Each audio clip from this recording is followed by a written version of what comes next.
For a decade, Elvis Andrus has provided the spark that ignited the Rangers' most successful period in their history.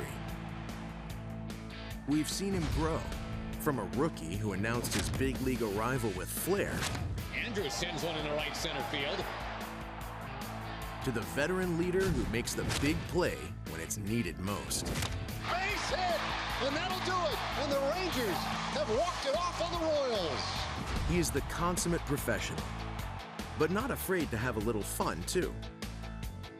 Elvis Andrus is the heartbeat of the Rangers. Rangers baseball is brought to you by Shiner Wicked Juicy IPA. Well, here we are in San Diego, beautiful Petco Park on a gorgeous evening for baseball. Rangers and Padres, it's interleague baseball from Southern California. Welcome in, everybody. Great to be with you once again tonight. I'm Dave Raymond alongside America's favorite baseball analyst, Tom Grieve. And the Rangers taking another stab at the opener concept tonight. This will be their third go-round. Connor Sadzik will get the start tonight. Yeah, and Connor came up as a starting pitcher into professional baseball, so it won't be his first start. He's transitioned into the bullpen, and he's done well since his recall to the big leagues in September. He's had 5 appearances. He's thrown 3 1/3 innings, hasn't given up an earned run. Opponents are only hitting a little over 200 against him. So we'll see whether he goes 1 or 2 innings tonight, depends on the pitch count. But then will be Yohander Mendez. 2 starts for him since his recall. Yeah. Pitched pretty well. Thrown 10 innings, only given up a couple of earned runs. His first start was much better than his second start. In his first start, 3 hits, no runs, only 79 pitches. In his second start, he had to throw 87 pitches to get through 4 innings. As we mentioned, they have done this before. Last time, it was Jeffrey Springs and then Ariel Jurado, so a couple of different guys getting the opportunity today. For more on the opener concept as it pertains to tonight, let's check in with John Radigan. Yeah, thanks very much, Dave. And as Doug Brocail, the Rangers pitching coach, said, this is a brave new world. Not just the idea of using the opener, but for him, a couple of guys who are so young in this position and in this role. He talks about how when he makes mound visits out to talk to Connor Sadzik, he sometimes needs to ask him, are you breathing? Are you sure you're breathing? Because he is young and nervous at this level, and technically this will be Sadzik's first start in the big leagues, although, as we've mentioned, the primary pitcher, technically the starting pitcher for tonight's game, is Yohander Mendez, and Mendez has done a good job too. In fact, Brocail says that his odyssey, going all the way back to high A, then to double A, back to triple A, and finally back to the big leagues, has really made him grow up. It's made him a better person, and it's made him a better pitcher. If all that works in concert tonight, then the opener will be a successful test run again tonight. Guys, let's take it back up to you. Yeah, some interesting side storylines to both of these guys tonight, along with the opener concept. Well, they're going against the San Diego Padres, a Padres team now in another year of rebuild, but a Padres team that really has been quite successful, at least out of their bullpen. Yeah, it hasn't been a great year overall for the Padres. They haven't won as many games as they would hope to have won, but their bullpen has really been throwing the ball well. In their last 4 games, they've had to throw a lot of innings, 15 1/3, but they've only given up 1 earned run, 21 strikeouts in 15 innings. For the year, the bullpen leads the National League in strikeouts and has allowed the fewest base runners per 9 innings. So they've had to trade some of their guys. Brad Hand, their closer, was traded. There's a lot of good arms left out there in that Padre bullpen. All right, a lot of pitching talk so far. For good pitching, you need good defense. How about the corner infielders in this one? You're with me, Leather. When we come back, it's the language of glove in the spotlight. Rangers baseball is brought to you by Ford. Visit your local Texas Ford dealer during the Ford SUV season. Ford is the best in Texas. By the new Shiner Wicked Juicy IPA. And by Southwest Airlines. Low fares, no hidden fees. That's transparency.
Welcome back to San Diego, Petco Park, home of the San Diego Padres. Rangers and Padres opening game of this 3-game series. Time now for our Shiner Wicked Juicy Spotlight tonight. Now we're talking about the great glove men on the corners. Beltre at third for the Rangers, Eric Hosmer at first for the Padres, and the two of them among active players, the most gold gloves at their positions. We should see some good defense in this series. Yeah, of course, we know all about Adrian. We've watched him play for a long time. Eric Hosmer's a terrific defensive player. He's got great hands, and in high school, he was a pitcher who threw about 100 miles an hour. Could easily play right field the way he throws. He's a good one. Saw some good defense hopefully on tap for us tonight. It is the final time this year that Rangers pitchers will hit interleague baseball in San Diego coming up. Rangers baseball is brought to you by Southwest Airlines. Low fares, no hidden fees. That's transparency. And by the new Shiner Wicked Juicy IPA.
Down, and we're ready for baseball tonight. As we mentioned, the first game of 3 here. Yeah, the old Western Metal Supply Company down the left field line. Interesting story about that building we might get into a little bit later on tonight. It's a struggling San Diego Padres team, though, at 59 and 88. And they are well out of it in the National League West. The Rangers, too, well out of it in the American League West. 62 wins and 84 losses. And both teams, you know, looking toward the future, developing some of the young players and hoping for better next year. As the Padres take the field, let's take a look at our Southwest Airlines starting lineup for the Rangers. This is game number 147 this year, and Delano DeShields will lead it off in center field. Shin-Soo Choo in left, bat second. Elvis Andrus will play shortstop and bat third. In the middle of the order, Mazzara, Beltre, and Rougned Odor at second base. Profar at first, Kiner Falefa catching. And, of course, the pitcher, Connor Sadzik, will bat ninth. Take a look at the Shiner Wicked Juicy IPA pitch arsenal for Robbie Erlin. He'll throw a 2-seam fastball and a 4-seam fastball about the same amount of the time, about 60% fastballs, and then he'll mix in a curveball and a changeup, only an occasional slider.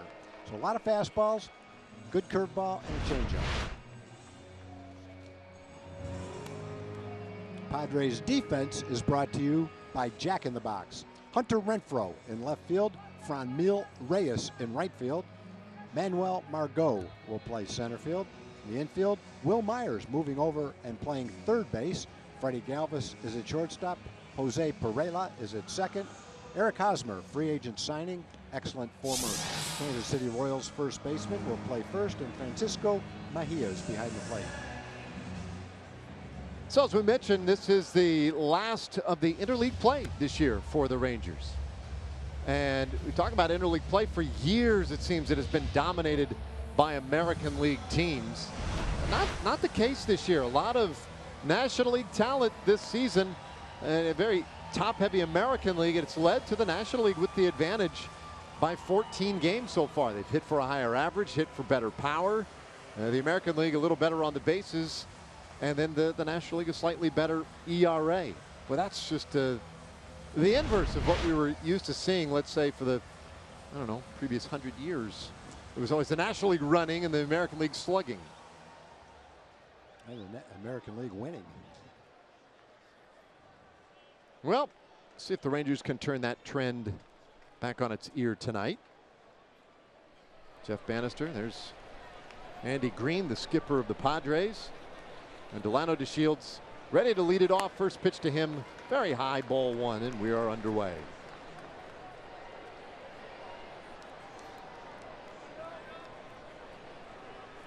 "75 degrees. Their game time tonight. That one fouled back. 1-1 on DeShields. Robbie Erlin was a third-round draft pick by the Rangers back in 2009. Along with Joe Weiland, he was traded back in a pennant race for Mike Adams, who came over, joined the Ranger bullpen.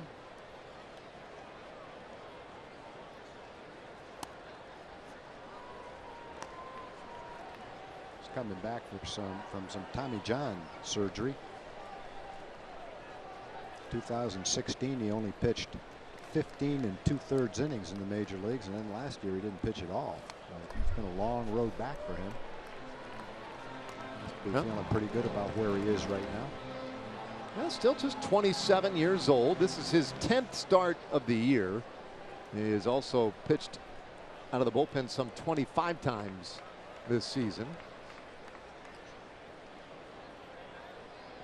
First start he's ever made against his old club. And he misses outside. It's a full count on DeShields. He has pitched in relief against the Rangers once, and that was back in late June this year at Globe Life Park. He went 2 1/3 in that one. DeShields spoils that pitch and keeps the count full. Delano with a full count. If he walks, that would be an upset, because Robbie Erlin hardly walks anybody. He walks less than one batter per 9 innings. He only walked 10 batters in 93 innings this year.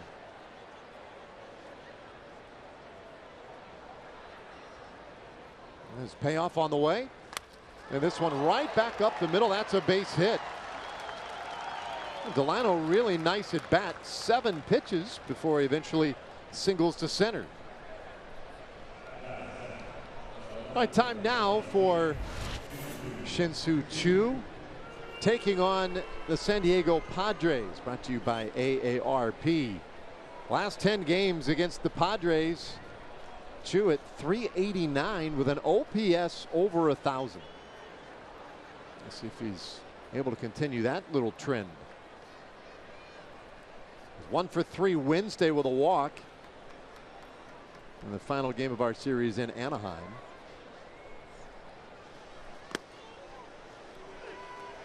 Lefty on lefty, he takes a strike. I'd love to see all the Rangers finish strong, obviously, but one guy I'd really like to see finish strong is Delano. He's had a couple of injuries this year, and that set him back. He's struggled. His last 71 bats, he's only hitting about 113, but he's so much better than that, and he can be so valuable to the organization. He's become an above-average center fielder, and he brings something to the table at the leadoff spot that the Rangers don't have. Now he's running. The pitch is up and in. The throw down to second base is in time. Good pick by Galvis to get the tag on Delano. And that is out number 1. Just the 4th time this year that DeShields has been caught. Well, Delano's not too sure. He's going to hang around until the Rangers check. But just to finish the thought on Delano, but a leadoff hitter, if he can get on base 35% of the time, steal bases, make things happen, it's just a role that the Rangers really could use And he's proven that he can do that. So for him to finish strong, I think would be good for him, good for the team going into spring training next year. I hope it works out that way. Francisco Mejia, the young catcher, came over in a trade from the Indians. Brad Hand, the excellent closer from San Diego, went to Cleveland. They acquired one of the best catching prospects in baseball. Strong arm behind the plate. Got to see it right there. 1-2 to Chu. And a swing and a miss. So he strikes out. 2 away.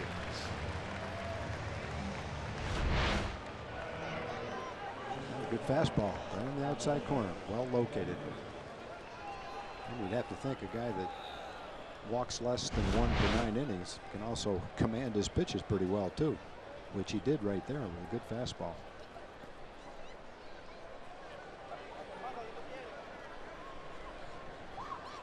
So base is empty for Elvis Andrus.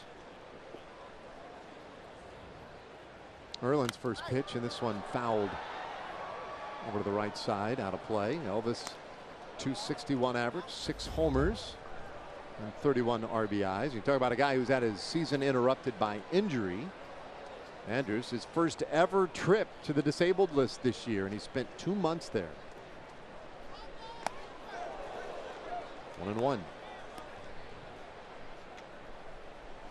And this was a year Elvis was really looking forward to 2018, coming off a terrific season last season.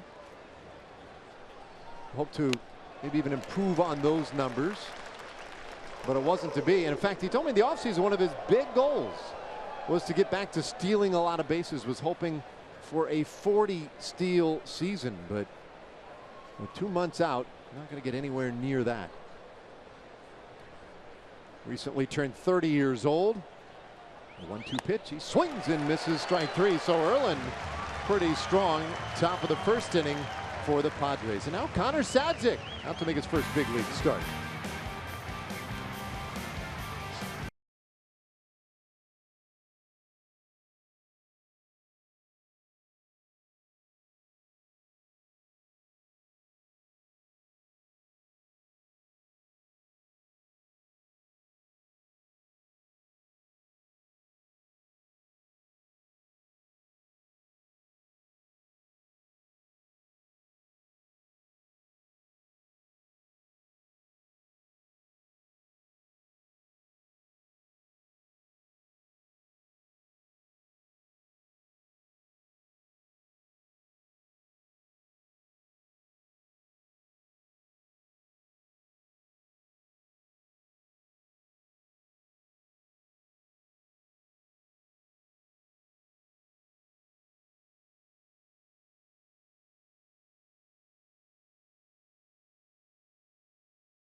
For the Rangers and now the Padres, 59 and 88.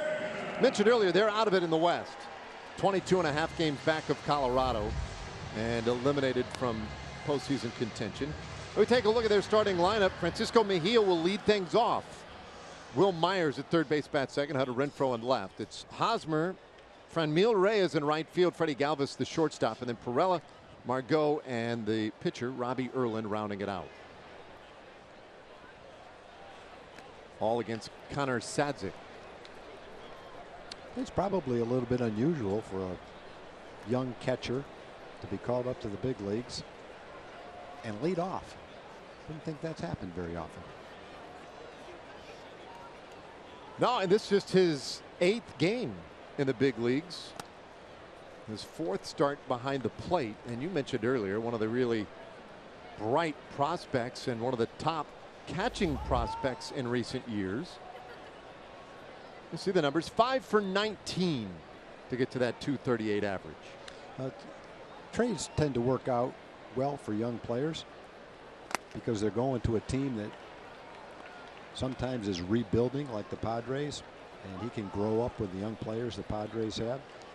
As good a prospect as he is, I'm sure he would have gotten his opportunity in Cleveland, but I think the Padres are a great place for him.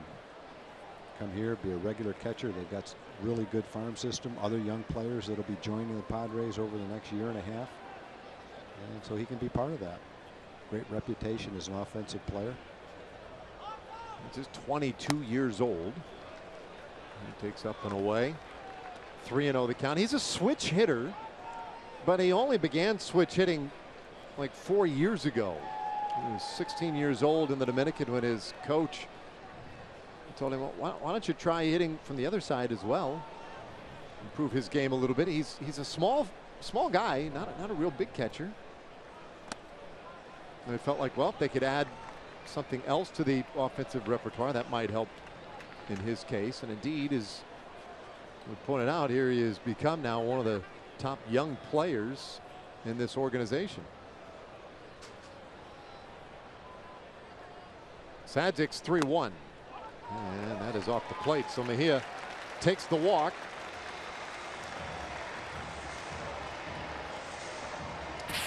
Let's take a look at the Shiner Wicked Juicy IPA pitch arsenal for Connor Sedzik. A lot of fastballs, and if you throw 96 to 98 miles an hour, you will probably tend to throw a lot of fastballs. He'll also throw a changeup and a slider. He's started off pretty well. He's had 5 appearances, 3 1/3 innings, hasn't given up an earned run yet. And the Rangers are giving him a great opportunity in September. They're not pitching him for long stints, but they're giving him a lot of opportunities. So he's pitched frequently in short stints. I'm not exactly sure how long he will pitch today. We've seen the closer for the Rangers, it's been Jeffrey Springs, go 2 innings and 3 innings. Doubt that Connor will go 3 innings. Definitely go 1 if he gets through the first inning, and then depending on his pitch count, maybe 2.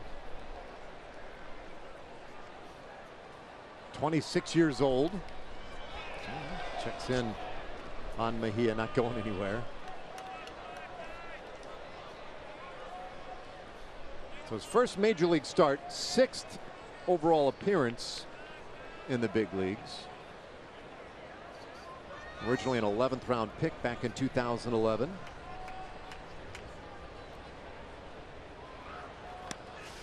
It's inside 1-1. Now he had spent most of his developmental years as a starter. Last year moved to the bullpen, and that's a case, like, I don't know what percentage of the time, Tom, but when you're the general manager, you have a good pitching prospect, you want him just to get innings, right? So you start him, even if they do profile as a reliever long term. I think generally speaking, and there's exceptions to this, but I would say this is true, that if a kid can grow up and become a starting pitcher, he's more valuable than if he grows up and becomes a reliever. And so it's a combination of, you get to work on a lot of different pitches, you get to throw more innings, and hopefully you develop into a very valuable big league starting pitcher. Sometimes a pitcher might not have a repertoire of a lot of different pitches. He throws hard, has a hard breaking ball, has trouble coming up with a slower pitch, and he'll profile more as a relief pitcher, and they may transition into that role. You see that more frequently than guys who grow up as relievers and then transition into starters. That doesn't happen quite as much. You also see a lot of starting pitchers. Wade Davis, I keep going back to him, he's one of them, who were good starters but then become relievers and start throwing 5 or 6 miles an hour harder than they ever did and turn into star relievers. Ground ball to third. Rangers with a chance to turn 2, and they do it. Beltre to Odor to Profar, and that will help the pitcher out a little bit. Around the horn for 2. You couldn't ask for a better ball to be hit to a better guy. Nice hop for Adrian, and they turn that one easily.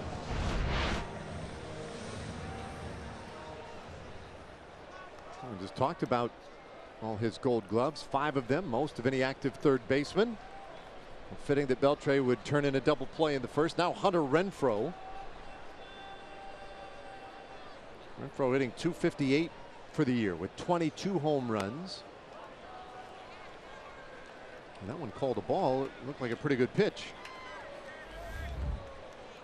You see the numbers for Renfroe. He leads the Padres with those 22 home runs.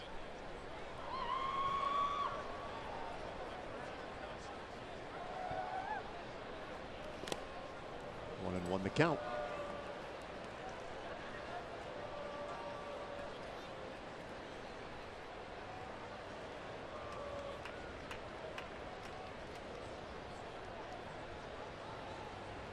This guy does have a lot of power in that bat, despite that 22 home run number, which leads a team. You might think, well, it's not that many, and it isn't. But in this ballpark, it's one thing to keep in mind, and in this division. This is a pitcher-friendly ballpark. It's very much a pitcher-friendly division. The other thing, Dave, is he's hit 8 of them in the last 3 weeks. Yeah. So he's starting to put the home run swing on the ball now. You look at the home run leaders for the teams with the fewest home runs by their leaders, and Renfroe right there, 4th fewest.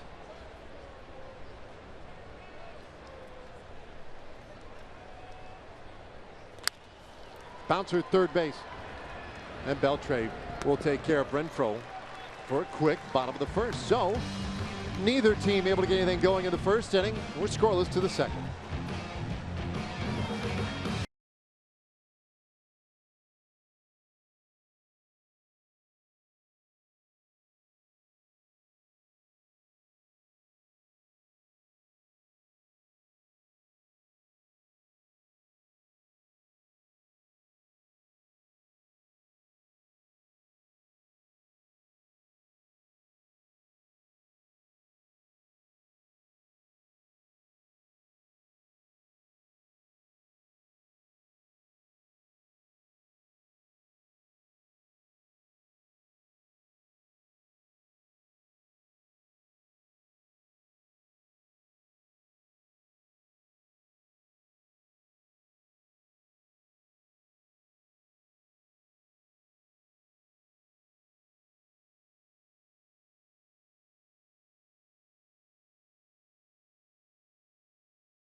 By CiCi's Pizza.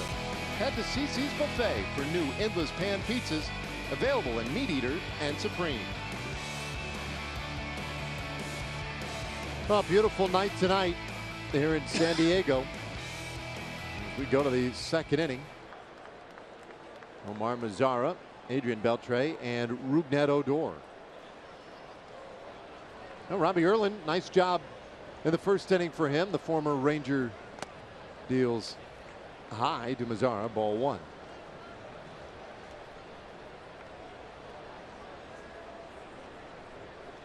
No 10th start of the season for him. Padres feel like they have a good number of young pitchers. Wow, look at how about that broken beat it bat out. roller, and it was just enough of a distraction that Mazara gets an infield hit. I feel bad for Perella. Not much you could do there. You had to wait out the barrel of the bat, and Mazara gets a base hit out of it. You know, you've seen a lot of bats go in the direction of the fielder. That's the first one that went right at the fielder and would have hit him if he didn't get out of the way. He had no choice but to sidestep that bat. And then he didn't have time to make the throw to first base. That's getting some distance out of a broken bat. You can see where that ball hit down near his hands. And That thing, you have to get out of the way of that bat. The way it's spinning with a jagged edge, you just can't sit there and take it off the shin and to field a ground ball.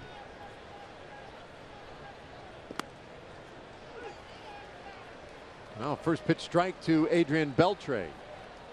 12 homers, 55 RBIs for the veteran third baseman.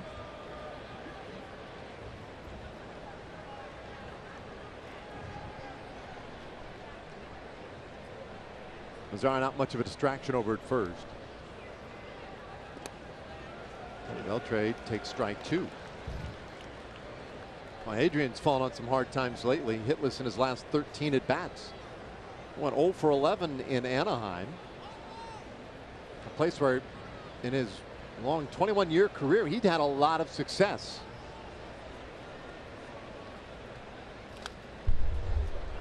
Stays 0-2.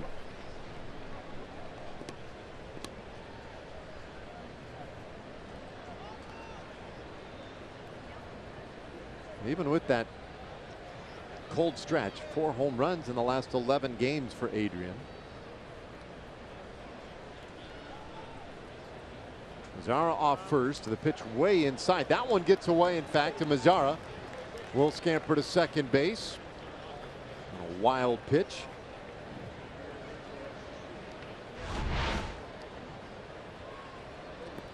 Well, the young catcher, Francisco Mejia, shifted his weight, blocked it with his chest, but it still kind of kicked off the side of his chest. Did as well as he could to try to block that ball.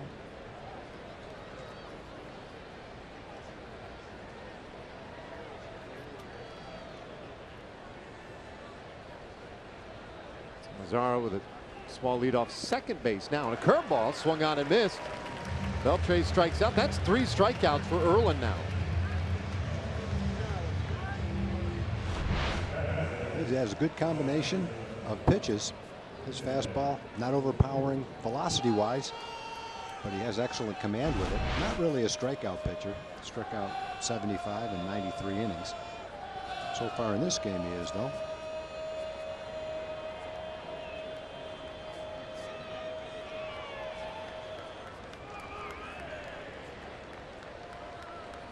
I guess nowadays, Dave, to talk about a strikeout pitcher, you have to begin the conversation with a guy that struck out at least a batter per inning. So many of them now, especially in the bullpen. Well, the strikeout has become so prevalent, almost necessary now.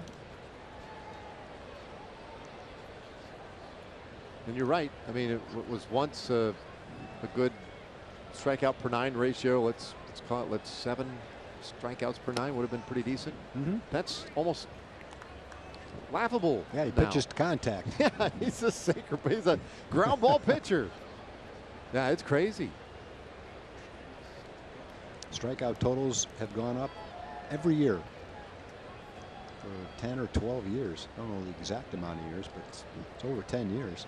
Every year they go up.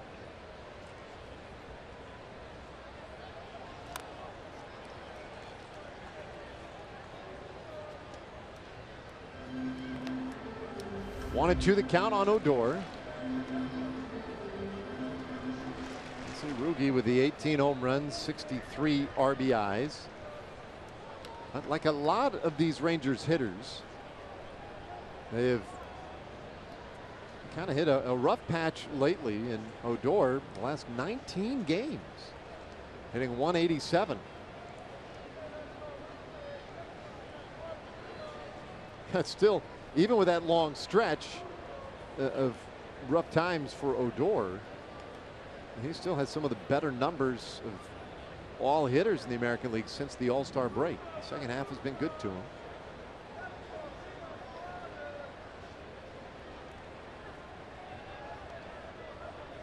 Check a second.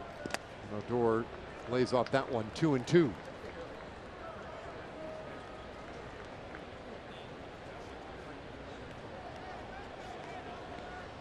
Odor dropped down in the order today, down to 6th for Jeff Bannister. We'll continue to see DeShields in the leadoff spot in an effort to maybe get him started and see what this lineup looks like with a little more speed up top. But with Odor's struggles, he's slid down the order a little, and he strikes out here, 2 away. That's 4 strikeouts for Erlin. A very similar pitch to the pitch that Shin-Soo Choo struck out on. Fastball. That looked like a cut fastball. One Choo struck out on was more of a 4-seam fastball. That one had a little bit of movement on it, 89 miles an hour. Both of them located in the same spot, though, right on the outside corner.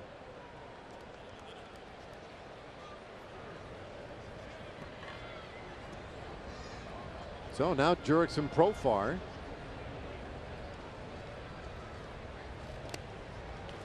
Swings and misses at strike 1. Profar 2 has slowed down a little bit, and yet career high in just about every offensive category this year. Hits, walks, runs scored. Has a team high 32 doubles. Personal high so far in home runs and RBIs. So it's been a really good year. And he hits this ball hard over short. That's a base hit into left field. Mazzara around third does not have great speed. Renfroe's throw offline. Mazzara scores on the double by Profar, and the Rangers get the first run of the night. Yeah, that ball was really hit hard. Profar hit about as hard a line drive as he can hit. And so it gets to Renfroe quickly. The problem is it got to him so quickly when he fielded it, he was still pretty deep out in left field. He has a strong arm. He made a pretty good throw. Because it was hit so hard, he almost caught it flat-footed, has to take a bunch of steps. But he comes up with a pretty strong throw, just a little bit offline. A well-hit ball by Profar. Picks up the RBI. Yeah, base hit, a single, and then Profar moves up to second on the throw. Not a double. But he is in scoring position for Kiner Falefa. 1-0 Rangers. And that one is wide for ball 1. C.B. Buckner, our home plate umpire, after that pitch, walked out to the left-handed batter's box, picked up a couple of things, and stomped on the dirt like he was, I don't know, maybe repairing a ball mark on the green or something. To get it nice and tidy. Snap throw down to second base. Profar wasn't that far off. I mean, here we've seen him throw out Delano DeShields and make that throw. He's got a strong arm. Heard that he had a strong arm right off the bat in this game. We've seen it.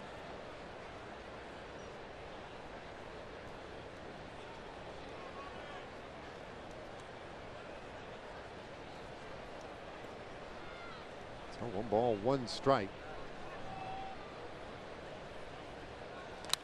This ball hit towards short, snared out there by Galvis. So the inning is done. The Rangers will have to settle for the 1 run. They'll leave Profar in scoring position after 1.5. It's 1-0.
after the Profar RBI single. Time now for our Who's In, Who's Out pitching change, sponsored by In-N-Out Burger.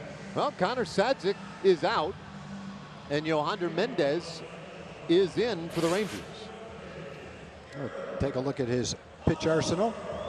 43% four-seam fastballs, changeup, slider, and the two-seam fastball, all used about the same amount of time. 1 inning for Connor Sadzik. He cruised through that 1 inning, but that must have been the schedule. 1 inning, no matter how many pitches it was. Double play helped, but nice clean inning for Connor. He did walk a batter, but he was erased on the double play.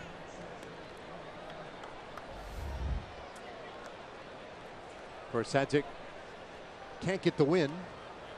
He didn't go the requisite 5 innings, even though the Rangers took the lead with him in the game. Pitch from Mendez, and that one lined up into the seats foul. 1-1. Okay, so this is the third time now that the Rangers have used a quote-unquote opener. And it's the shortest that they've asked the opener to go, just the 1 scoreless inning. And I get the sense that they're still just tinkering. I mean, you're just trying to get a feel for what works, what doesn't, you know, how it affects the starting or primary pitcher, if you will. 2-2. But I have a hard time after, you know, after that scoreless first inning, and now, you know, Andre comes in the game. I just wonder myself, well, what did we accomplish? I mean, I don't know. I mean, I guess if you're trying to protect a young pitcher, and analytics will show that whatever, the 3rd time through the lineup, the 4th time through the lineup, a pitcher doesn't do quite as well, then you can start someone like Connor, let him go an inning, pitch to 4 or 5 batters, and then when the starter comes into the game, that will be 1 less time the key guys in the lineup will face him. And I can see doing it in that situation, but I really would not see a situation where if you had a frontline starting pitcher that you would do it to him. Just wouldn't see that. As much as Tampa Bay has done it, when Blake Snell pitches, he starts the game. You know, he's one of the best pitchers in the American League. So that's, you know, it might not be a perfect example.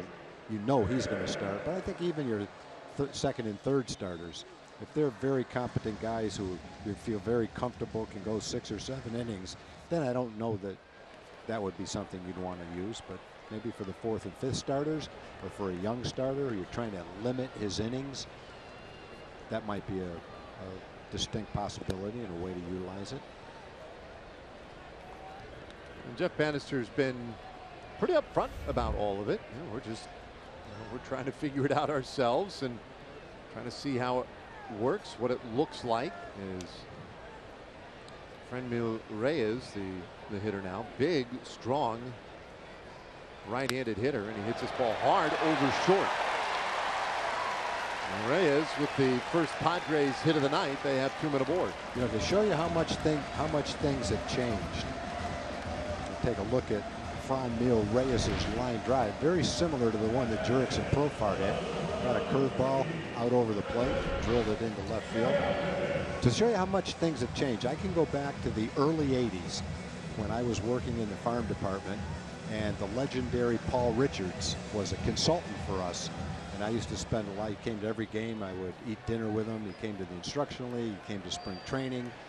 He counseled all of us, all the minor league managers and coaches. He really was one of the most brilliant baseball minds of his era, and he was in baseball his whole life. He's from Waxahachie. He managed. Anyway, back then you would hear coaches and scouts say, you know, I really like this kid, but I just don't know if he can finish a game, meaning a starting pitcher. I just don't know how strong he's going to be in the 9th inning. So they weren't talking about 5 and 6 innings back then. They were evaluating young pitchers by how they might be able to finish a game. This ball hit high in the air, shallow left field, coming on for Chu into a slide, and he'll make the catch. Those runners have to scramble back to their bases, 1 away. And Paul Richards would say, well, the only reason you're even wondering that is because he's so young and he might be a little bit tired by the end of the game.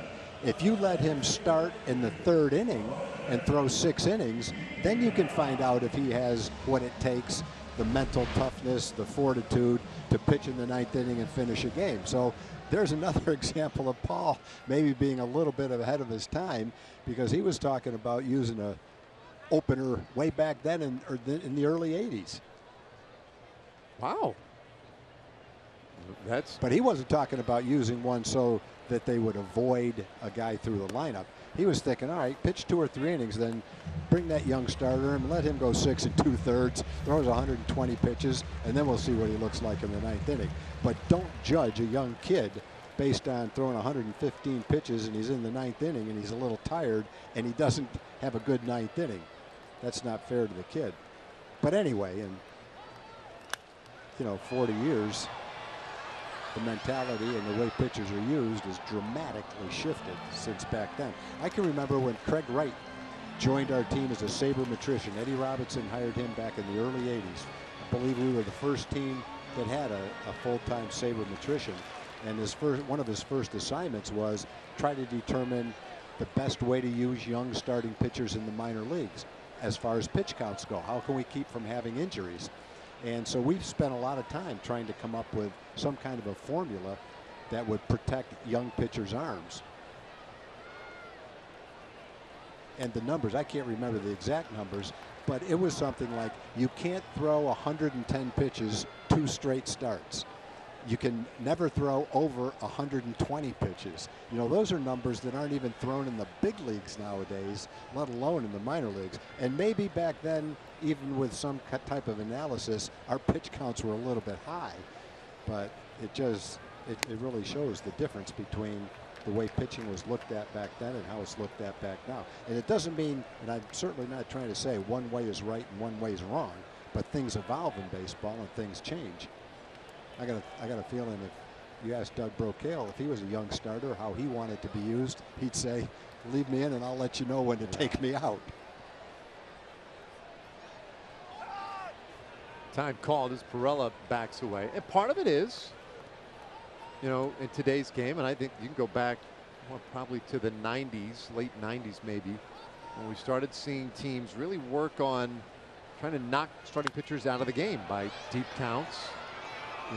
Competitive, really long battling at bats to try and work the pitch count a little bit and wear a guy down. And that in and of itself was a little bit new, just being conscious of that as a hitter. Red Sox and Yankees, that's what you said about them 7 or 8, 9 years ago. That's what they do. Oakland A's. Similar thing. And one of the reasons that was a good plan, one of the reasons was because if you go back a number of years. No bouncer, right side. Odor has it. Quick spin to second one. The relay in time. Double play. And the inning is over. 4 to 6 to 3. We'll pick up that conversation point when we come back. We go to the 3rd, and the Rangers lead 1-0.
on top 1-0 as we go to the third inning.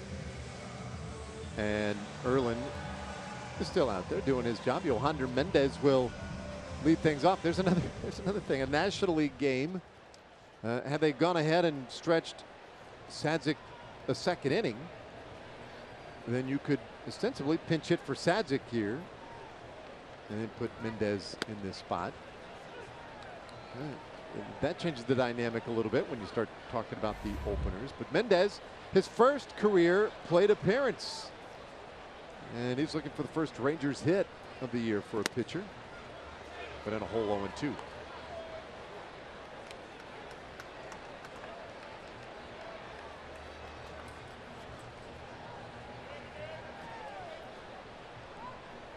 Erlin comes right after him in a swing and a miss.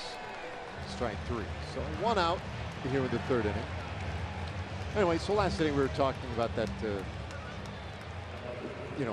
teams trying to wear down starting pitching, and you were explaining because the bullpens were much different than starting. Yeah, I think nowadays there's, a lot of back then, there weren't many bullpens that could bring in a guy in the 6th or 7th inning who was anywhere near as good as the starting pitcher. Obviously, that's not a blanket statement, but for the most part, I think that was true. And nowadays, with the concentration that teams put into their bullpens and the arms that are out in the bullpen, there's a number of starting pitchers who you say don't get his pitch count up there because we'd rather face this guy in the 5th and 6th innings than whoever they're going to bring in from a bullpen. The other thing is, I mentioned this the other day, I saw Mookie Betts make the comment that, working the count is great, but at the same time, you're not going to go up there and be a free swinger, but you might go up there and be aggressive in the strike zone because some of the best pitches you might get to hit and drive and hit the ball out of the ballpark on and do some damage to the pitchers are pitchers that you might be taking to work the pitcher's pitch count up there. And so there might be some pretty good cases where you can do some damage by being a little more aggressive early in the game and not quite as conscious about working the pitch count. Doesn't mean you go up there and you swing at anything the pitcher throws up there. You're still trying to be patient and swing at a strike, but maybe a little bit more aggressive in the strike zone.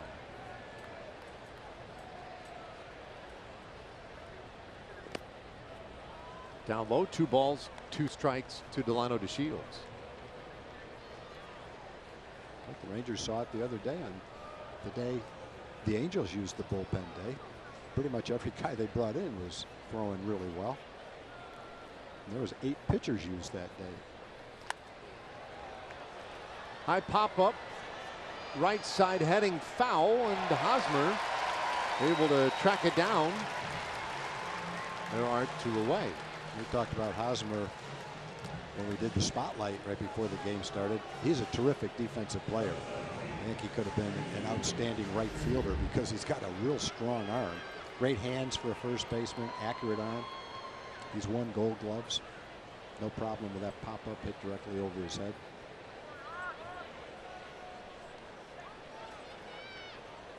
And now Chu, who struck out in the first inning.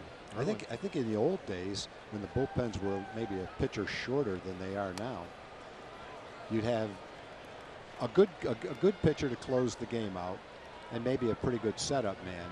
And a lot of the other guys in the bullpen were failed starters, who kind of had mediocre stuff, and they have a long man and a couple middle relievers. Much more talent in those roles now than back then. All right, Chu shoots one right back into Erlin's glove to complete a 1-2-3 third inning. Help yourself defensively as well. 1-0.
Thanks, Dana. Yeah, Dodgers fighting for their lives right now as Yohander Mendez goes to work here in the 3rd inning.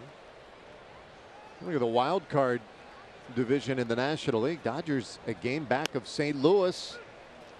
Brewers building up enough of a lead in the wild card. They're starting to feel kind of comfortable, although they're still shooting for the division in the Central. Manuel Margot hits this ball well out towards center field, but ranging to his right for it is DeShields, one away. Let's take a look at the Rangers defense tonight, delivered by DeMontron RV. In the outfield, it's Shin-Soo Choo, Delano DeShields, and Nomar Mazara. In the infield, Adrian's at 3rd base. Jurickson Profar is playing 1st base. Elvis and Rugi up the middle, and Isaiah Kiner-Falefa will catch. Is catching. Pitch in there for a strike to Robbie Erlin. Not a bad hitting pitcher. Erlin 4 for 19 this year at the plate. And hits this one in the air out to right. Easy play for Mazara. 2 gone. We'll turn things over to the top of the order. Hey, by the way, MLB At Bat is your #1 Rangers app. Customize your experience to catch every moment this season. You get Rangers home screen icons and things like the MLB.TV Game of the Day. There's pitch tracking, in-game highlights, live radio broadcast, stats, news, and a whole lot of other stuff. Download MLB At Bat today.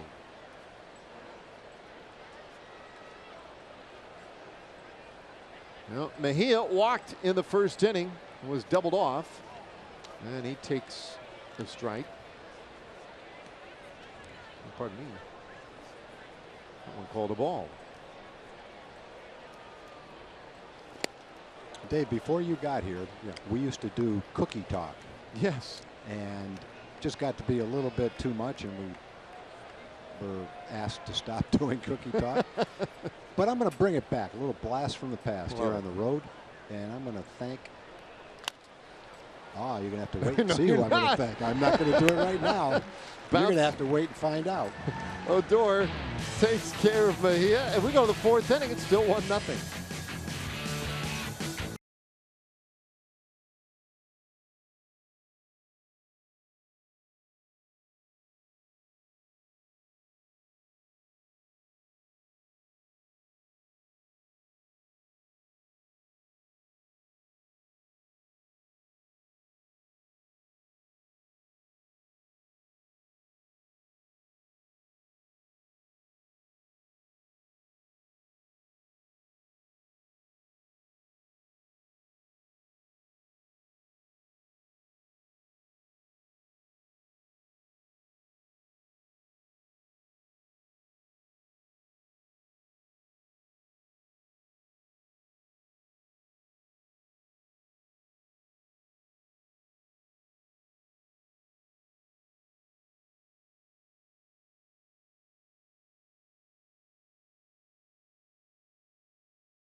Shiner Wicked Juicy IPA. We go to the 4th inning. Yeah, there's some baseball to be played this inning. But first, drum roll, please. A little cookie talk. Well, cookie talk started out, there'd be maybe 2 or 3 people to thank for the baked goods that they would send up. And I always felt if they took enough time to get that to us in our booth, they deserved to be thanked.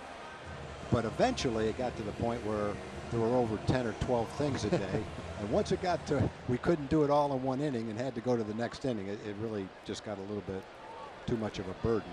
I miss it though. On any given night, we might have we'd have a big table and we would have cakes, pies, kolaches, barbecue dinners, dozens of cookies, things sent from bakeries. It was just amazing. And everybody in the press box, the writers, the technicians, would come up either before the game, during the game, and just sample all the stuff that we had up there. It was so much fun. We voluntarily stopped this? Well, we were asked to stop it. People felt that it was taken away from the ball game. It's not like we were talking about the cookies as a ball was being hit out of the ballpark or anything like that. But there were a couple of people that were just vehemently against it. Most people loved it. In fact, even today, a lot of people say, why don't you start talk about cookies anymore? Well, I'm going to tonight. And every time I start to say the name, they must not want me to do it. Oh, well struck, but Renfro tracks it down. Andrews retired here in the fourth. Well, the person that actually started it was Shirley Coast. And after a while, we nicknamed her the Cookie Lady. And she comes to every game. Her cookies are named after players because she gives them to the players. Anyway, she's here tonight with her husband, Cal, who's an usher out in right field at our ballpark. And tonight she brought those fudge cookies. They're called Pudge's Fudgies.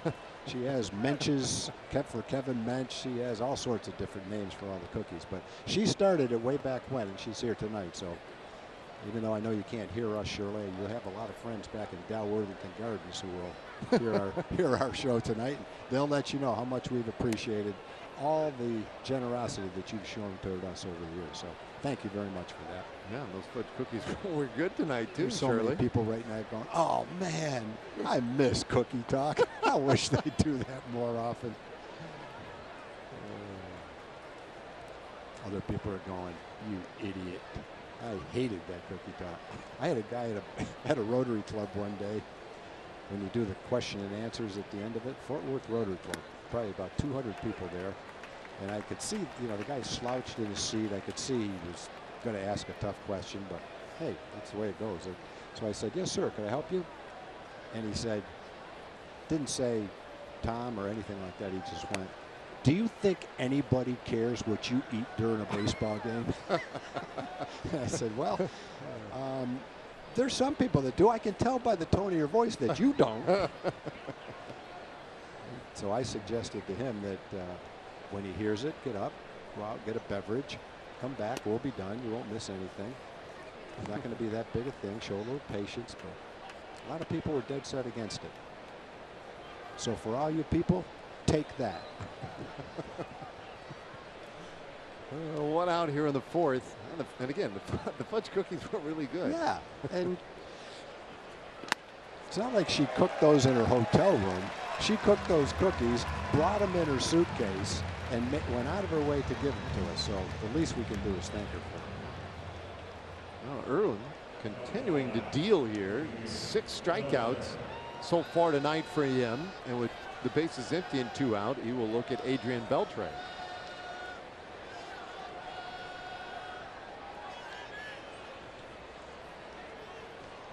Beltre still looking for that hit to tie him with George Brett. It's time now for our WinStar World Casino and Resort leaderboard.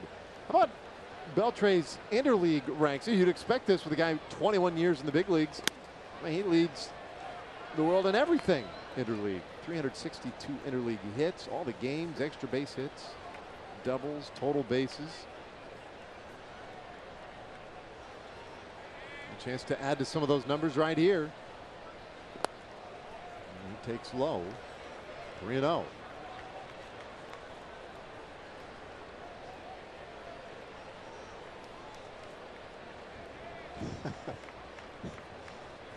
Just can't get away with anything.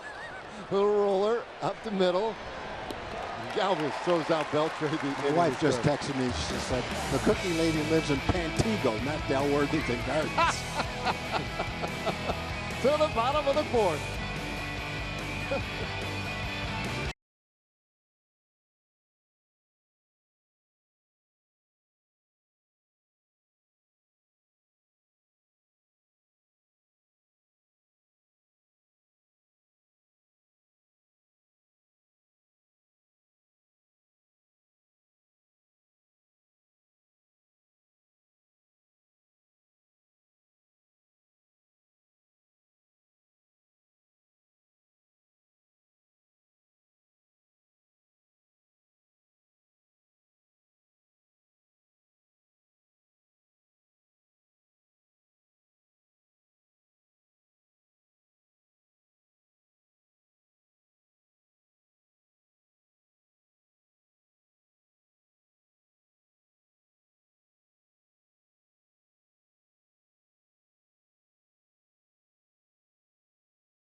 We go to the bottom of the fourth inning.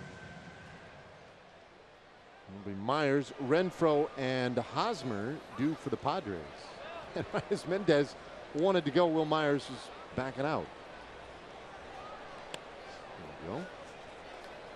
I'm going to end the cookie talk, but I do want to thank your wife, Tish, for the nice little video that she sent, appreciating our cookie talk. Thank you, Tish. That was very nice of you to do that. And apologize to the people in Pantego. It was about 2 weeks ago that I went to Shirley's husband, Cal's 80th birthday party in Pantego. I live in Dalworthington Gardens, so you'd think I would be able to get that city right. Sorry for that. Points all the same. We appreciate it, Shirley. Now, you told us the other day about eating the German chocolate cake. That was on the plane. Yeah, that was a cookie talk. Now, sweets, obviously. I mean, you like the sweets. I love sweets. I don't eat them. I really have had. I ate a cookie tonight because the meal was so bad that I had to eat something to kind of fill up. It might have been one of those right there, as a matter of fact. But yeah, no, I don't eat sweets. I know that sugar's bad for you, so I don't eat sweets. But I loved them, and I used to eat them a lot. Down low, full count. So let's just say we used to do this all the time as kids. You're stranded on an island, you know. Yeah, one dessert, Tom. One final wish for a dessert. What is your favorite? What's the? That's almost an impossible question to answer. But I'm going to go back to when I was just a little boy, and my mother made butterscotch brownies. Oh, so really? I would have to defer to her butterscotch brownies, even though I've had a lot of things I'd like just as much. They'd be right up there. There's ball 4 to Will Myers, and the lead man on here in the fourth inning. The cookie lady makes butterscotch brownies too. Very, very good. So how about you? Chocolate chip cookies.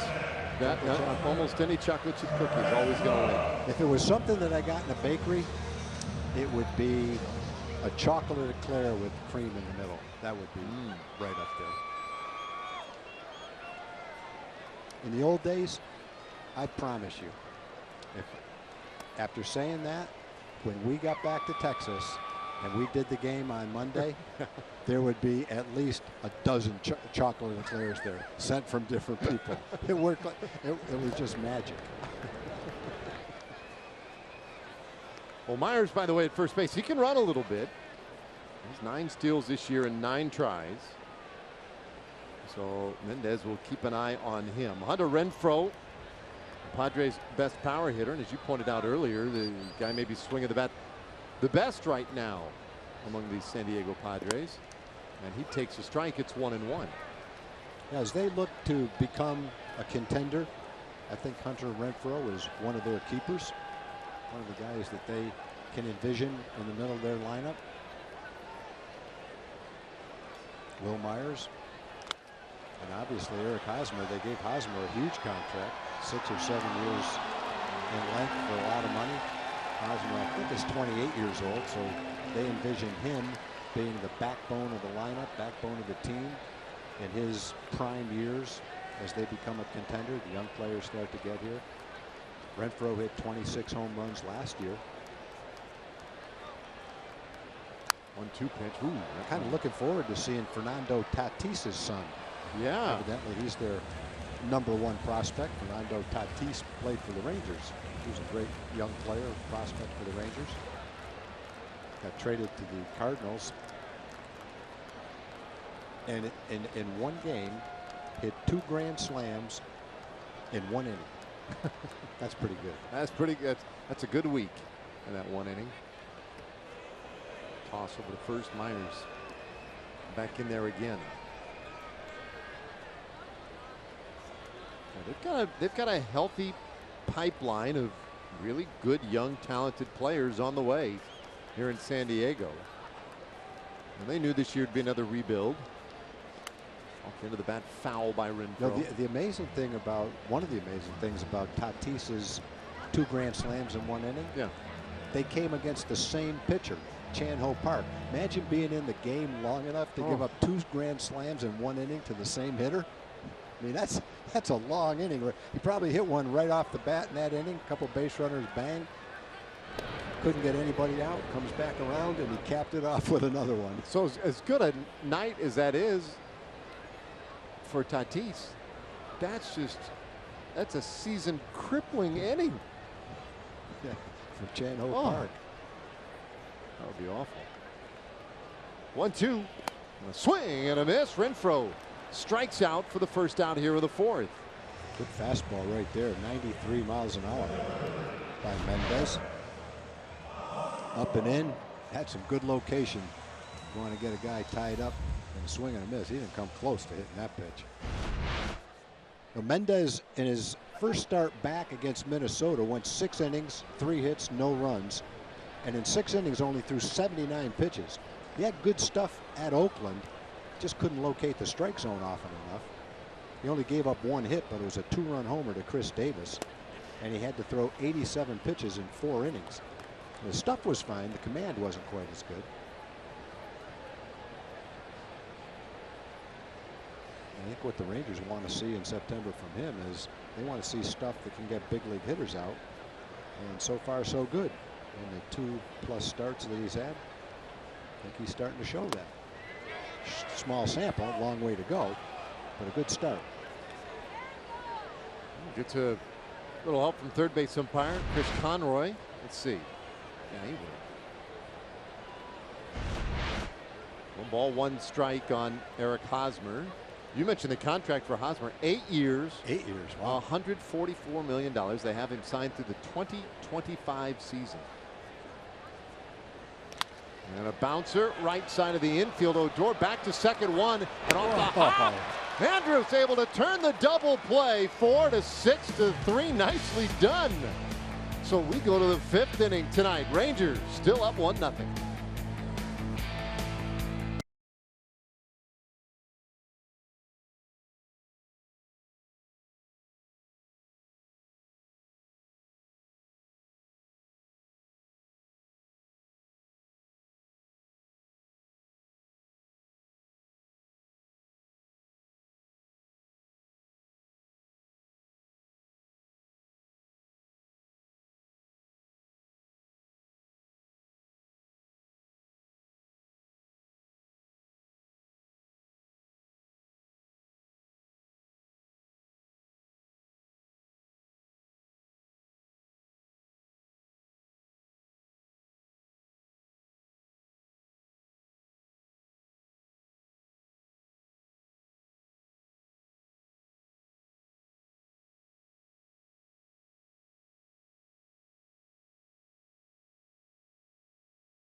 Player breakdown. Robbie Erlin, tonight's starter for San Diego, having a nice night so far. He's given up a run, but he's got his strikeout pitches working for him tonight. He struck out 6 in 4 innings with a good mixture of fastballs away to the lefties, a couple of good off-speed pitches to get a right-hand hitter. His strikeout high for the season, he's only had 9 starts, is 7. He had 6 in another start. And right now, through 4 innings, he has 6 against the Rangers. No walks, 6 strikeouts.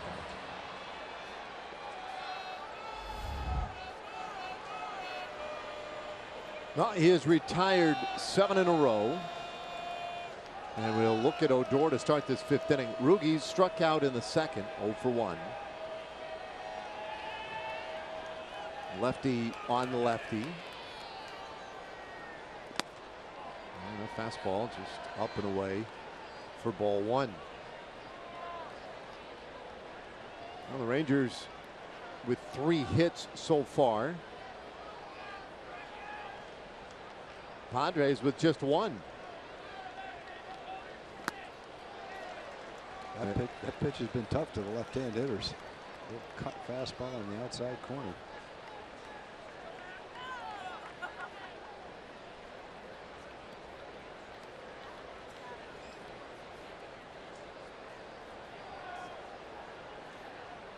And 1-1 on the way. And this one in the air. Out to left field, headed toward the line. That's a tough one, and no one can get to it. And Odor with a bloop single into left field. Boy, Renfroe was shaded way over towards center field. That's just too far for Freddie Galvis to get out to it, and so Odor has a hit. Galvis is sprinting as fast as he can. He couldn't get to it. Renfroe was a little too deep to get to it. If Renfroe had Delino's speed, he might have been able to get to it, but no, I don't think he could. The ball was right near the left field line. That's just one that was hit no man's land. Not much they could have done about that. No, you know, you positioned for some tendencies, and that one went against the positioning. And now Profar takes a high strike. Jurickson drove in the only run of the game so far. That was a base hit in the second.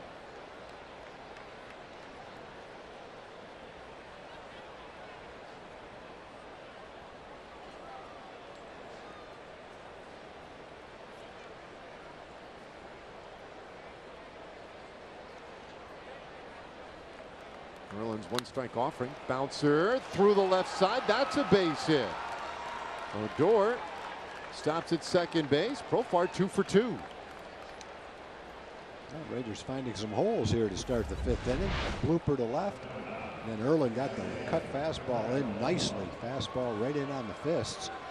Jurickson hit off the handle, but ground ball was able to find a hole and roll into left field. Isaiah hit a bullet to end the second inning. A line shot at Freddie Galvis at shortstop. Hit that ball with Jurickson at second base.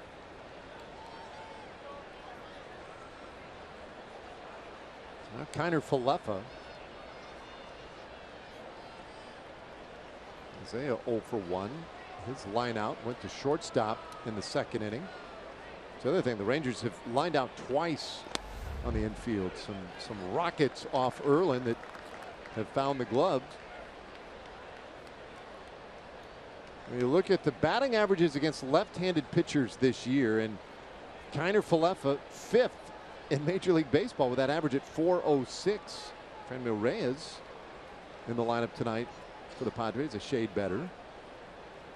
But this has been a good setup for the right-handed hitting Kiner Falefa.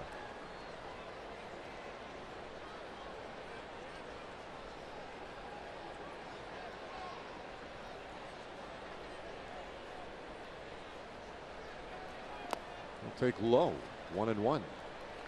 You mentioned it earlier. Erlin not likely to walk you. I mean, he is very stingy with the free passes, so he's in the zone a lot. And he's given up 11 home runs this year in 93 innings coming into play. And sometimes that can be a byproduct of being in the zone a lot, as you'll give up some home runs. Bouncer third base. That one grabbed by Myers to the bag. One, the throw into the seats. Off the netting.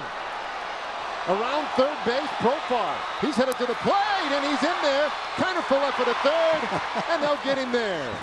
An unusual double play, but the Rangers score a run. There are some throws being made on that. Myers, who hasn't played a lot of third base, made a terrific pickup. Got the force out at third, and then launched his throw about 20 feet over Hosmer's head. Nice play until that point. Hosmer doesn't even try to jump for it. It caroms off the screen. In the old days, before the screen, that ball would have gone 15 rows up in the seats. Instead, it comes off the screen. Hosmer gets it and shows his arm strength off to the plate.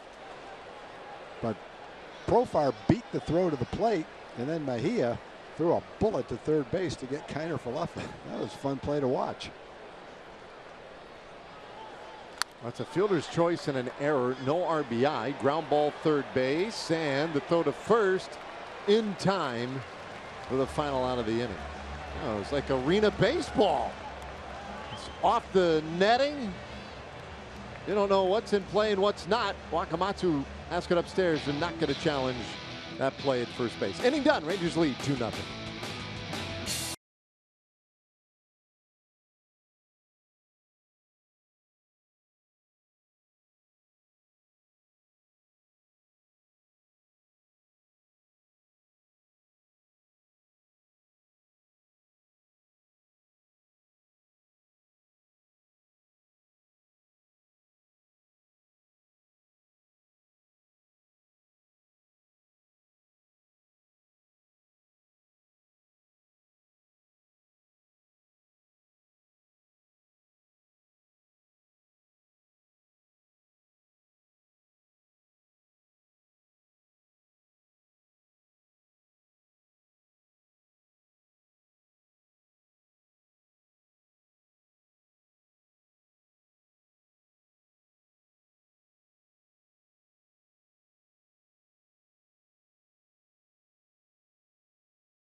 Baseball brought to you by T-Mobile. Let's take a look at the Rangers double plays. Connor Sadzik induced one in the first inning, 5-4-3. Second inning, another one. Rugi to Elvis and back to Jurickson. And then in the fourth inning, a beautiful play by Elvis. Rugi goes far to his left. The throw is low. Elvis picks it, throws back to Profar. And the Rangers have turned 3 double plays in 4 innings. That's why they lead 1-0.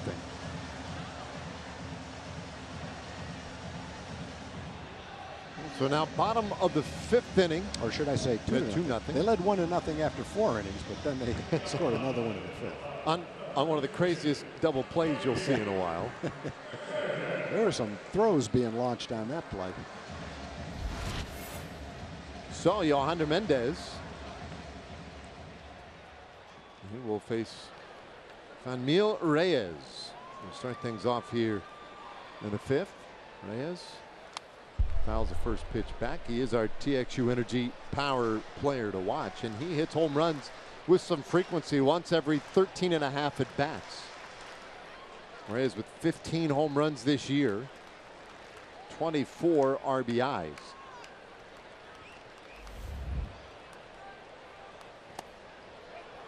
Boy, he is a big, strong dude, too. 0-2 the count. Well, the high fastball has been effective several times in this game for Yohander.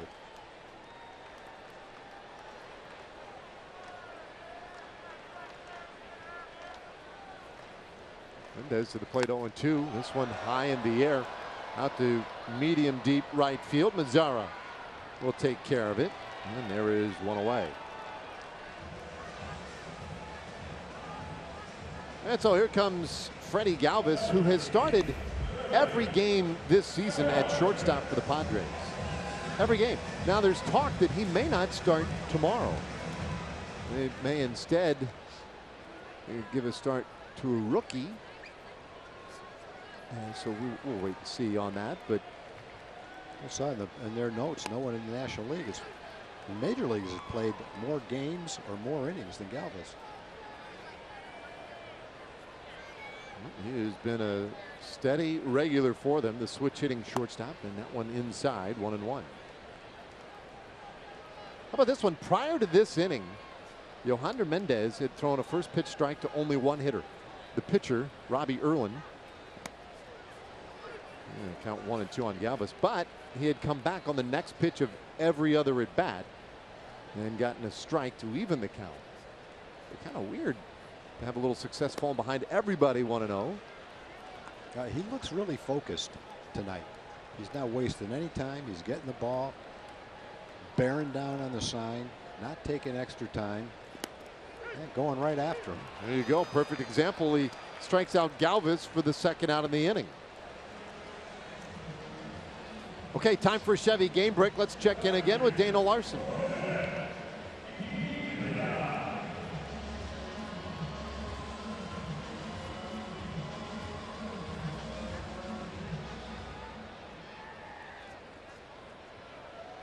All right, thanks, Dana. Boy, every game right now for the Cubs, huge. As they are getting chased by the Milwaukee Brewers, and Milwaukee in hot pursuit. He's in hot pursuit, Junior. Oh, a little Smokey and the Bandit accidentally came out this inning. A little tapper back to Mendez, but he can't handle it, and Perella is aboard. You know, Isaiah hasn't caught a lot. I think as time goes on, he'll probably go after that ball because I think he had the best chance to make the play. This ball is not going to roll. It's going to come down spinning. Well, went a little farther than I thought. I guess that's one kind of out in no man's land. I think if the pitcher wasn't there, that Isaiah could have pounced on it as a middle infielder, which he's played before, and made the play. And I think if the catcher wasn't there, maybe Mendez could have made the play himself, but they both got kind of caught in between on it.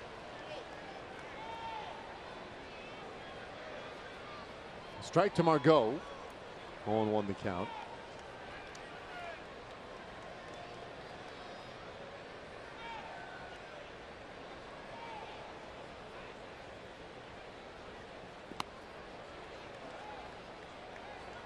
One and one the count. Margot flied out to center field in the third inning. He's 0 for 1.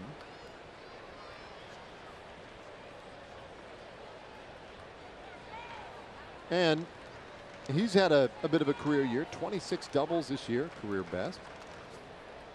Also had a career high in RBIs, 44 of those, and he lays off a very close pitch.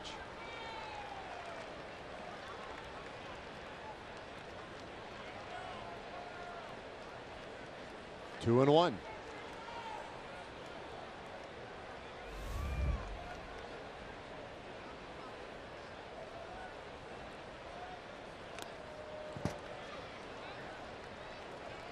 Yohander Mendez has walked 2, allowed 2 hits. Generally been in complete command here. He came in after the start by Connor Sadzik. Sadzik with the 1-inning pitch got a double play after a leadoff walk. 2-2. That one's too tall.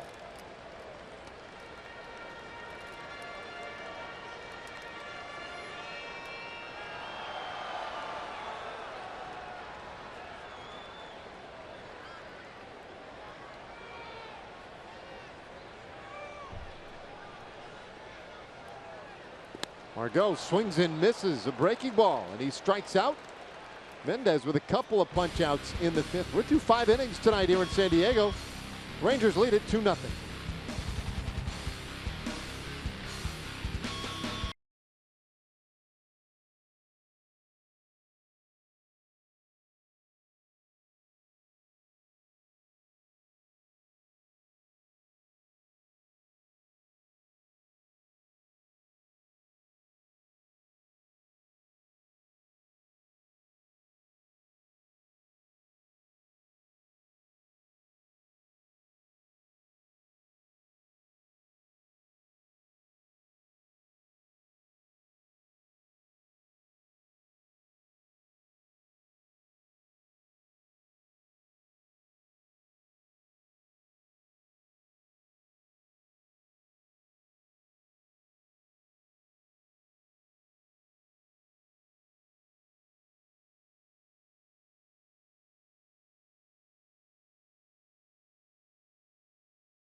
GMC. Visit your local GMC dealer today. Well, beautiful night here in San Diego for the Gaslamp District. Yonder Mendez has been pretty sharp so far tonight. Rangers have the 2-0 lead, and we head to the 6th. Top of the order coming up here to Shields, Chu, and Andrews. Delano 1 for 2. Had a base hit in the first inning, was caught stealing, and then popped up his last time up.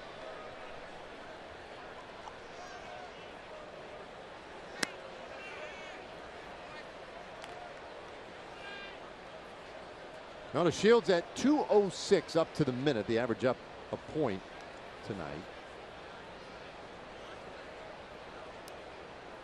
And it has been almost a manic season for Delano. The injuries to the hands.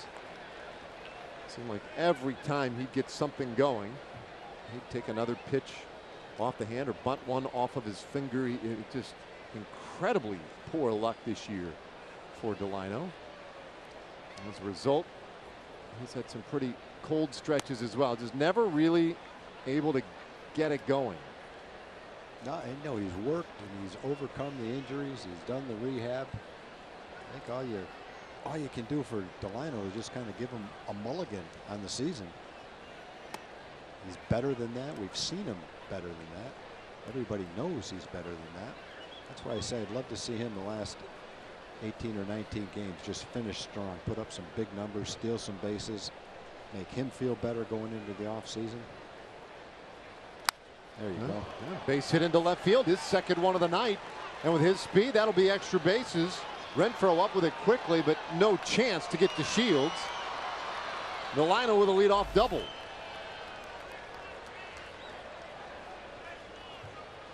His 14th of the year. And a couple of line drives tonight. Line drive base hit to center field. Nice play by Renfroe. Renfroe had to go a long way, slide, come up and throw. He made Delano slide anyway. I didn't think he'd be able to do that on that ball. So nice play out there on a Renfroe.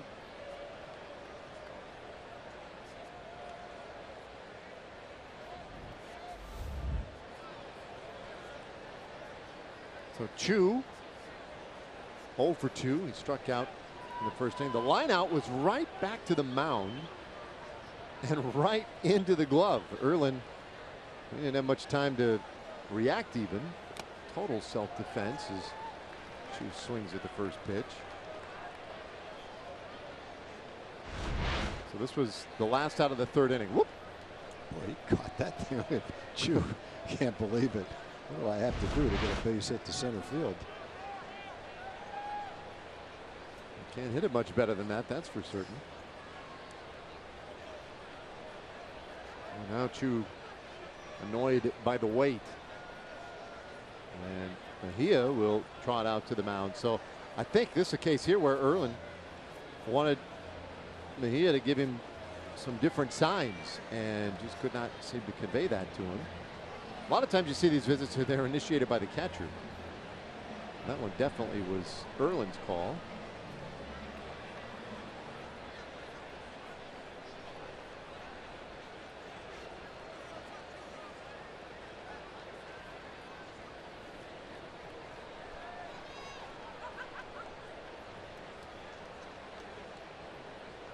One strike pitch inside.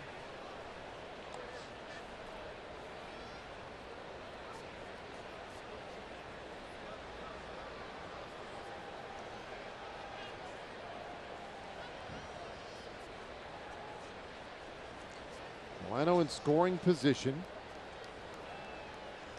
Yeah, there's a bouncer right side of the infield. Hosmer has it, goes to third, and they do get Delano. Wow. Will Myers Boy, he sure didn't look out from here. But that's kind of what we were talking about. Hosmer's got a really good arm for a first baseman. Watch how playing in. Watch how quickly he gets rid of this ball. He's right-handed. You think he was a middle infielder. Boy. So Conroy makes that call, right? We've talked a lot about this. These umpires, they do a fantastic job. But I think Jeff Bannister is going to want to replay this. And he made the call with some confidence.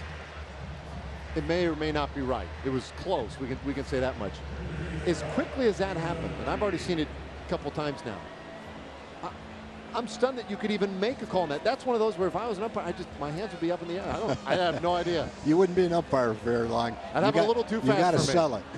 You got to believe it. And that's the way they're taught. But yeah, no, I agree. I could not be an umpire. Well, our Ford replay challenge. Rangers, I think, feel strongly enough about this one. And you said it too. You said, boy, it really didn't look out to me.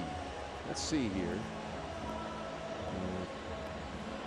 It's a lot closer than I thought it was. Yes, yeah. He touched the knee, his left knee. It's tough to tell when he touched him. That is so close, and the problem with that. I just go back to the position that Chris Conroy's in. He is in perfect position to make that call, and I would have thought he was safe by a mile. And as it is, we've watched it several times, and I'd still throw up my hands. Yeah, I mean, the amount of time he had to get in position is so minimal. But in any case, the unfortunate thing here from the Rangers' perspective was the call on the field was out. Because I don't know that I saw anything that could have overturned it either way. If it was called safe, I don't think there was enough there to say he was out. Called out, I don't know if there's enough there to say that he was safe. I didn't think Hosmer, when he fielded the ball, knowing Delano's running, I didn't think he would throw it to third base. But he was playing in. He's got so much confidence in his arm. He gave it a shot. And call will stand.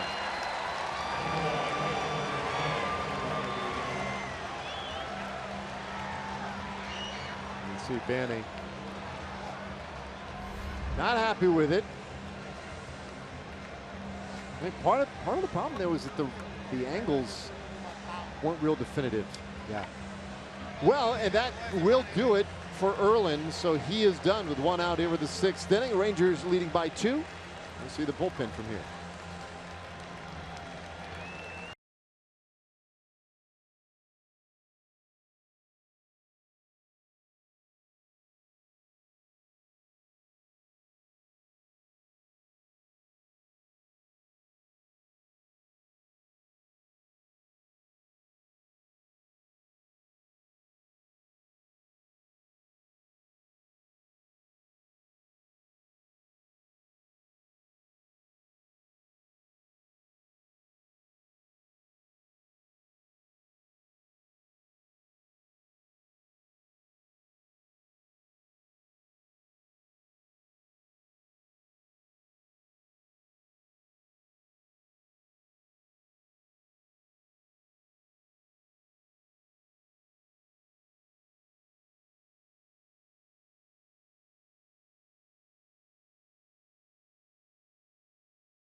Sixth inning, and the Padres have gone into their bullpen. Ron Wick, the right-hander, coming out here for his 6th appearance. He's only pitched 4 2/3 innings, gave up some runs. Had a nice minor league season, 26 saves at AA and AAA. Nice solid ERA. Getting his feet wet in September, finding out what it's like to try to get big league hitters out. Trying to work his way up to a permanent role in the bullpen. There's good competition in this bullpen, and the first pitch comes inside on Elvis. Just able to make contact and fight that one off. Our Kubota power stats. One of the reasons it's tough to get into this bullpen. Look at the bullpen ERAs in the National League. Only the Cubs with a better group earned run average than these Padres, who are at 352 for the year.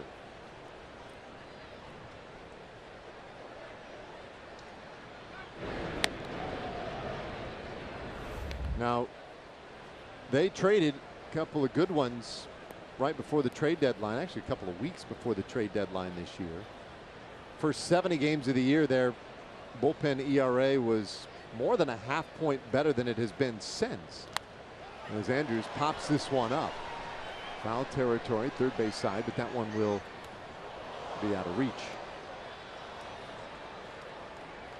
But even with the trades, the loss of guys like Brad Hand out of that bullpen, as a general rule, they have done a nice job. And so Rowan Wick and company will have it from here. They got 5 1/3 tonight from Robbie Erlin.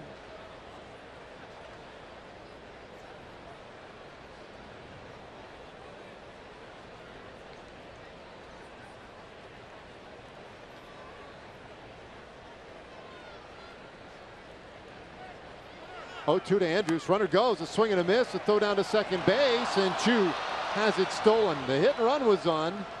And Andrews just couldn't quite make contact. Well, it looked like the hit and run. I don't know. If not, then he was swinging at a wild pitch. But in any case, 2 away. Yeah, we've seen Mejia make some strong throws. Here's another one. Boy, that was a rope he threw to second base, too. Not a great pitch to catch and throw on. There were 2 strikes. It probably wasn't a hit and run, but I agree. He swung at a pitch. It was, I think he made it look like that.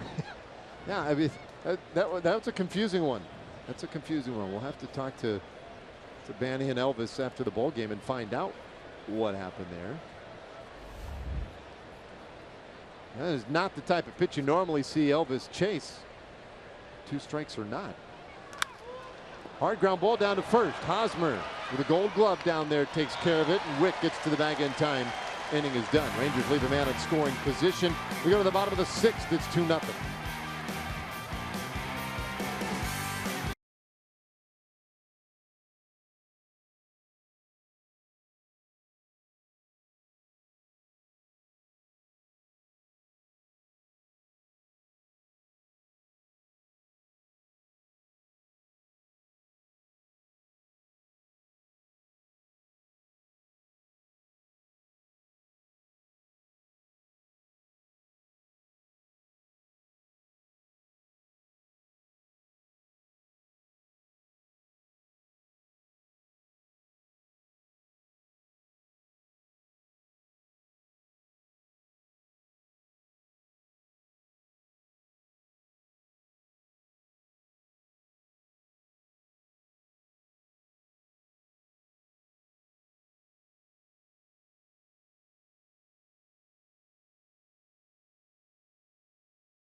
A 2-0 lead tonight as we go to the bottom of the 6th inning. Another quiet Friday night around town here. Robbie Erlin was lifted last inning, and now a pinch hitter here, A.J. Ellis, will lead things off. Yohander Mendez a little bit high. It's 1-1. I'll say this for Yohander Mendez. He does not look tonight like a kid who went 2-10 in the minor leagues. He improved when he got sent back to the minor leagues for the 2nd time. He went 2-4. His ERA was pretty good, 4.31. But he's got a little bit of a different look, at least to me he does. He's not wasting any time. He's focused on the catcher's sign, and he's going right after the hitters. He's only had a couple of starts since he's been back. One solid one that was okay. Had a little bit of a command issue. I think tonight he's throwing the ball as well as he did in either one of those starts, so that's nice to see. And you can't forget, he's only 23 years old, and it was only a little while ago that he was so highly regarded as one of the Rangers' top 5 prospects, maybe higher than that for a while. So he didn't all of a sudden forget how to be a prospect. Well, maybe he did forget how to be a prospect. Maybe he had to be reminded when he was sent back to the minor leagues. He went all the way back down to A-ball, and he appreciated the program, bought into it, worked hard at it. So we're seeing the results of it right now in the big leagues because he looks nice tonight. Yeah, strikeout of Ellis to start the 6th inning. I think of Johander, and mostly has been throwing sinkers and changeups. Everything's down. Tonight he's elevated his fastball on a number of occasions, belt high and up, and gotten swings and misses at it pretty frequently. 1 out, and now Mejia, and there's a fastball out of the outside corner. So since coming back from that odyssey through the minor leagues, Mendez has allowed 5 hits and 2 runs in 14 1/3 innings. And there's another base hit right there, though, as Mejia sneaks one through. Now we're calling it Fandemonium. Rangers fans can get $1 tickets, $1 parking, and $1 hot dogs for the 105 day game on Wednesday, courtesy of 105.3 The Fan. It's the Rays and Rangers' last dollar hot dog day of the season. Use the online coupon code 1 at texasrangers.com/specials and be a part of Fandemonium.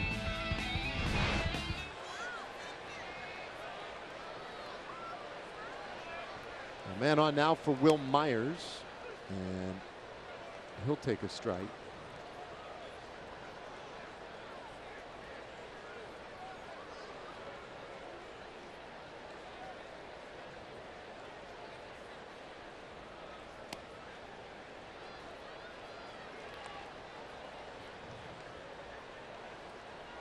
Mendez, talking about working with conviction. Boy, he gets it and he's ready to go. So the 1-1 pitch. Myers swings and misses, strike 2.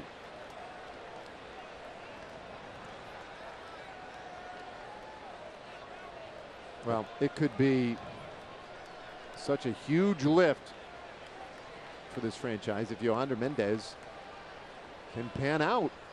As you mentioned, just 23 years old. Myers pops this one up on the infield, right side, Profar. Waits for out number 2. All right, that gives us a moment now to check in with our friends over at Kia. At Kia, get America's best value backed by a 10-year, 100,000-mile warranty. You know, with young pitchers, especially pitchers, but even position players, especially young pitchers, they get to the big leagues quickly. And I think Yohander got to the big leagues when he was 21.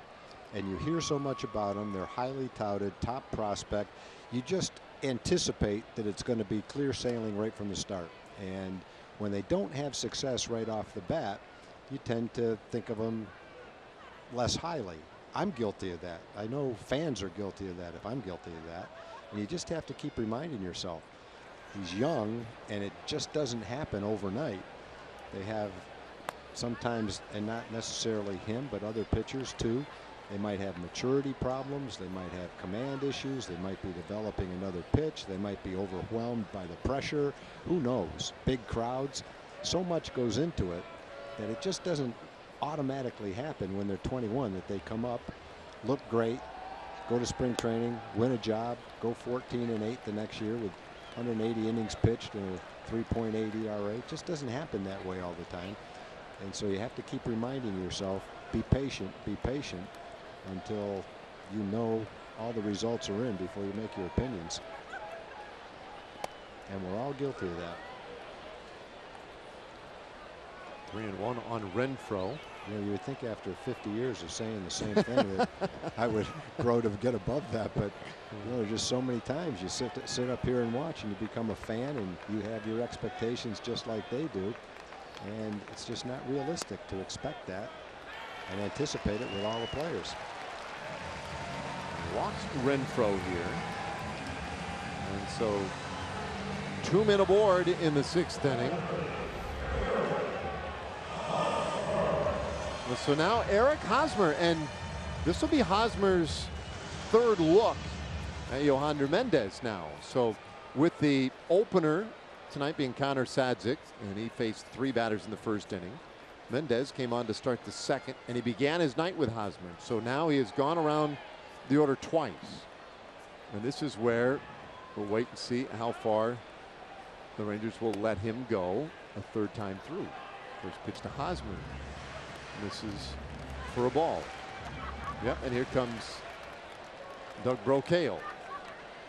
Remember earlier I was telling you how, like, in the first 10 hitters of the game, Mendez had thrown a ball 1, to all of them but the starting pitcher, Robbie Erlin, in his at-bat.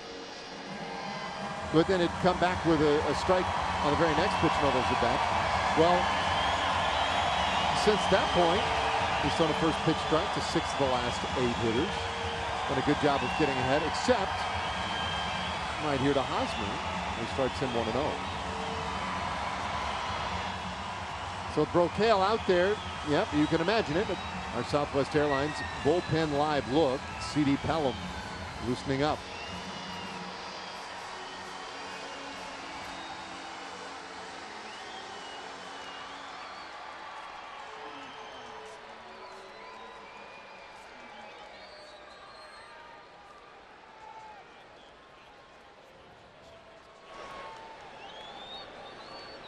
All right, the 1-0. And that one fouled back by Hosmer, so he comes right back and gets a strike. Hosmer 0 for 1, a walk, his first time up, rolled into a double play in the 4th. We were talking earlier about the big contract he signed with the Padres, largest in franchise history. So they have very high hopes for him.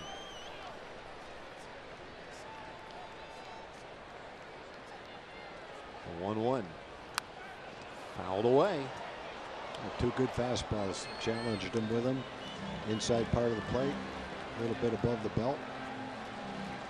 Now he gets ahead in the count, 1 ball and 2 strikes.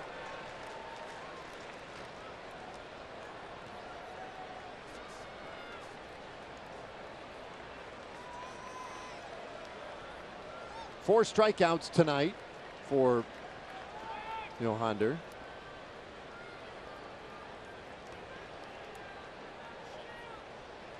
There's 1-2 pitch, and that's out in the dirt.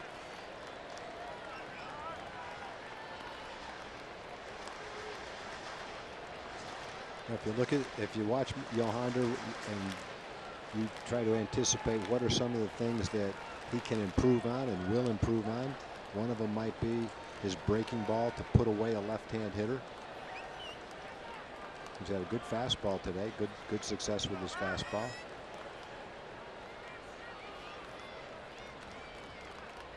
Two pitch, and Hosmer stays alive. And there was a breaking ball, but he got away with it. He hung it. Hosmer ripped at it and missed it. This one as a pitcher, I'm sure Yohander said to himself, "Whoops," and said, "Whew, got away with that one." Just another example of every mistake a pitcher makes doesn't necessarily get hit.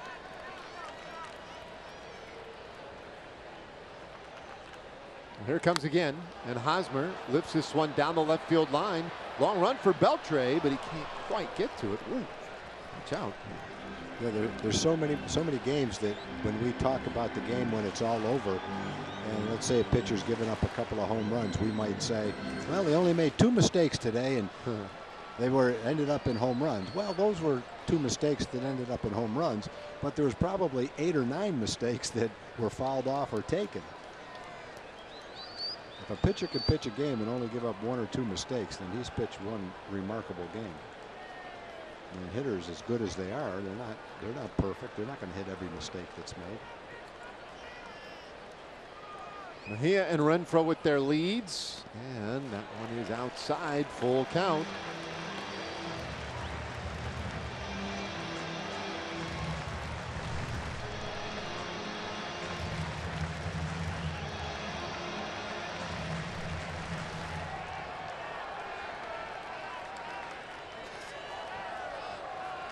Pretty big spot in this one.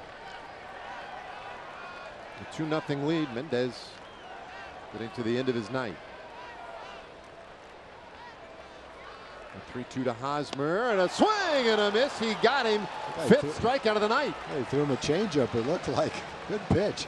Tried everything else. The breaking ball didn't work, so he went to the changeup. Pulled the string. Hosmer goes down swinging.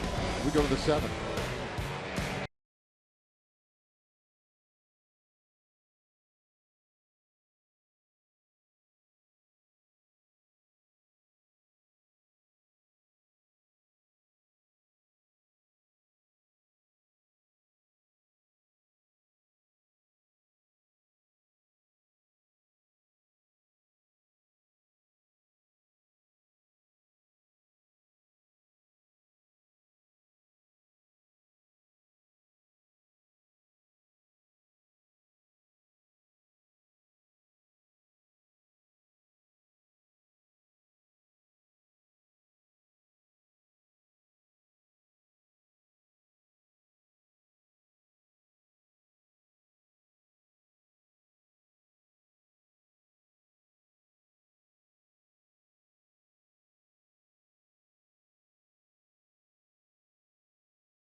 Buick. Visit your local Buick dealer today.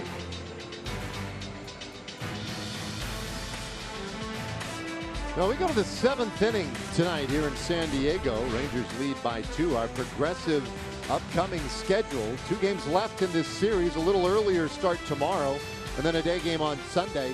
Final homestand of the year starts Monday night back home at Globe Life Park, and then the Rangers wrap up the season on the road on the West Coast. Certainly happy to have you along with us tonight, though. Phil Maton comes on here in the 7th inning for the Padres. Yeah, for Maton, this will be his 42nd game. Another bullpen guy with more strikeouts than innings pitched. Padre bullpen has been a force this year. It's not quite what it was earlier in the season. Brad Hand, their closer, was traded to Cleveland. That's how they got Francisco Mejia, their really good young prospect who's catching for them in tonight's game. When you're trying to rebuild and you have some veteran players that probably won't fit into your plans long range. Ooh, there's a hard hit ball into left field for Adrian Beltre. He'll turn first, head for second. Renfroe's throw, not in time, and Beltre with a double. And a historic hit for Adrian as he ties George Brett on the all-time hit list. A hanging slider. And I know everybody holds their breath when Adrian has to sprint and slide, but he beat that throw. It's the second time that Hunter Renfroe has done a nice job of getting to a ball and making a strong throw, and just coming up a little bit short.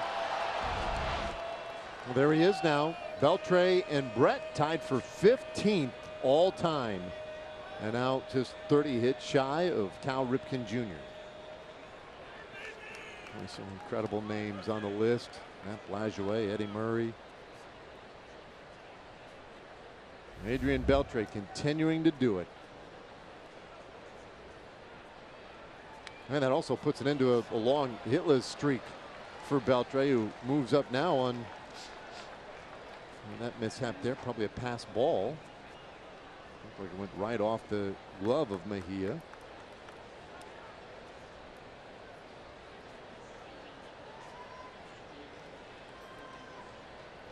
Well, Beltre now at third base.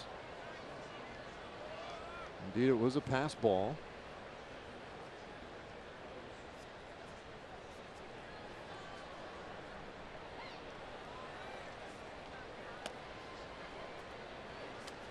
StatCast AI, powered by AWS, shows us that that ball went off the bat at almost a little over 109 miles per hour. That was a rope by Adrian. Looked like Adrian started out like maybe he thought it was going to be a single, or not a single, but an easy double, and then saw the way that Renfroe played it off the wall and said, no, this is not going to be a stand-up double. I'm going to have to turn it on and slide. So between first and second, he upped his speed a little bit and slid in safely.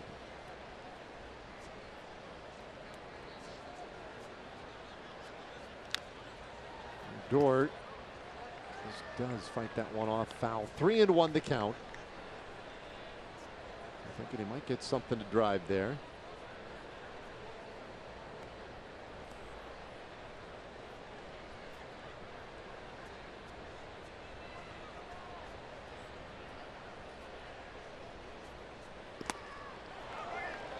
Full count.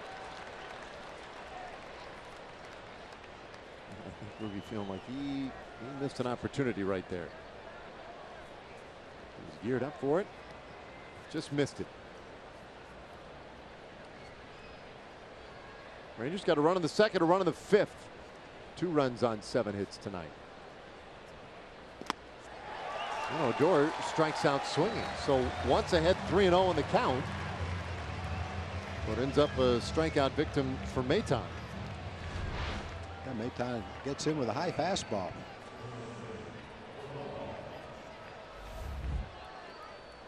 And Ruby struck out first time up in the second inning. Robbie Erlin threw him a high fastball on the outside corner.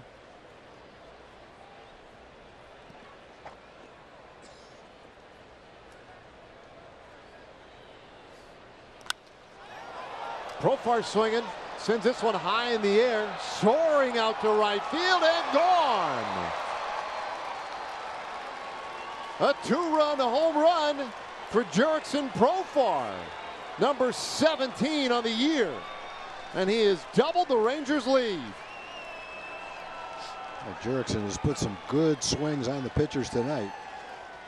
Right-handed first time up, he had a line shot to left field to drive in a run.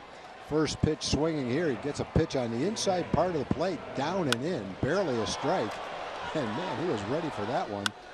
Quick bat, launched that ball. That ball in the same spot he hit his first major league home run and his first major league at bat in Cleveland. Well, he's having a pretty good night, 3 for 3. He's driven in 3 of the Rangers' 4 runs. And the base is empty now for Isaiah Kiner-Falefa. Well, it's 17 home runs now and 73 RBIs.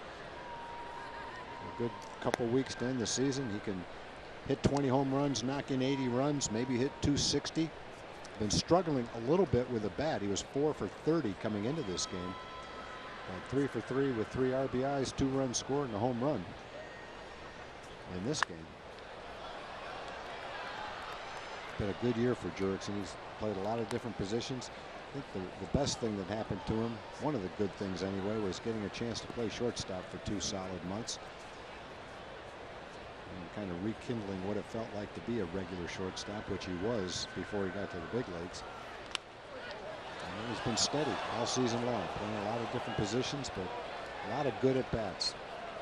He's hit a lot of balls hard that have been caught too. When you see a guy's hitting 255, he's hitting a solid 255 too.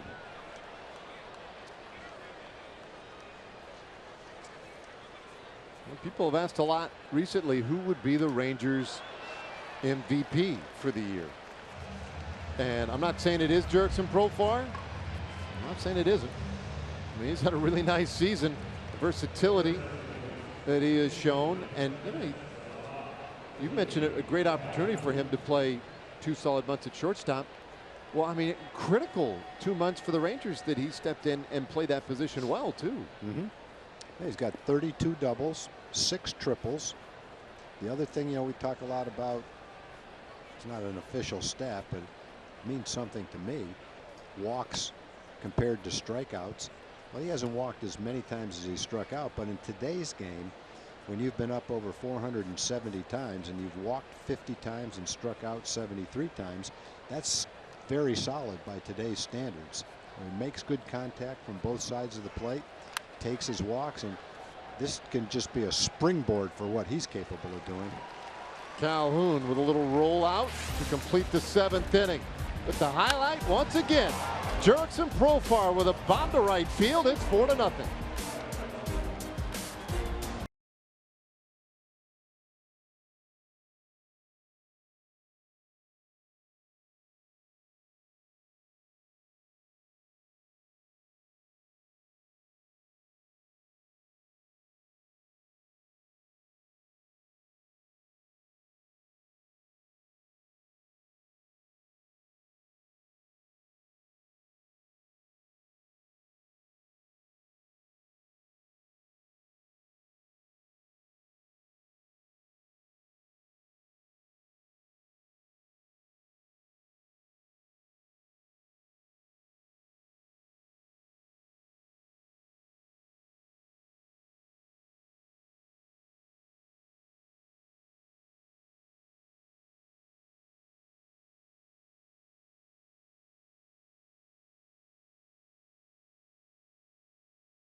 It's Yohander Mendez. Had good stuff tonight. He was helped by some double plays, but he made good pitches to get the double plays. In the ball game, he had 5 strikeouts, had a good fastball up today. Generally, he keeps the ball down, which is great, but occasionally elevating it like that works well too. Best pitch he made all night was his last pitch. Tough battle against Eric Hosmer. Hosmer fouled off a couple of fastballs, missed a hanging slider, and then Yohander went to the changeup and got a strikeout to end his outing. That's his 3rd outing. He had one that was 6 innings, 3 hits and no runs, but for me, that's his best outing so far. That's one, you can see the smile on his face. I think he felt good tonight. He was focused, he concentrated, used all his pitches, worked quickly, results were good. You know, when he goes back to the hotel tonight, he can sit down, watch a little TV, and feel pretty good about that start. Well, 4-0 lead. So Sadzik did his job as the opener. Mendez did his job as a primary pitcher. Now Jeffrey Springs, and this one's fouled away, 1-1. And Springs has done a really nice job this year when given the opportunity. He has been an opener on a couple of occasions. Represents an intriguing arm for the Rangers. 1-1, up and away.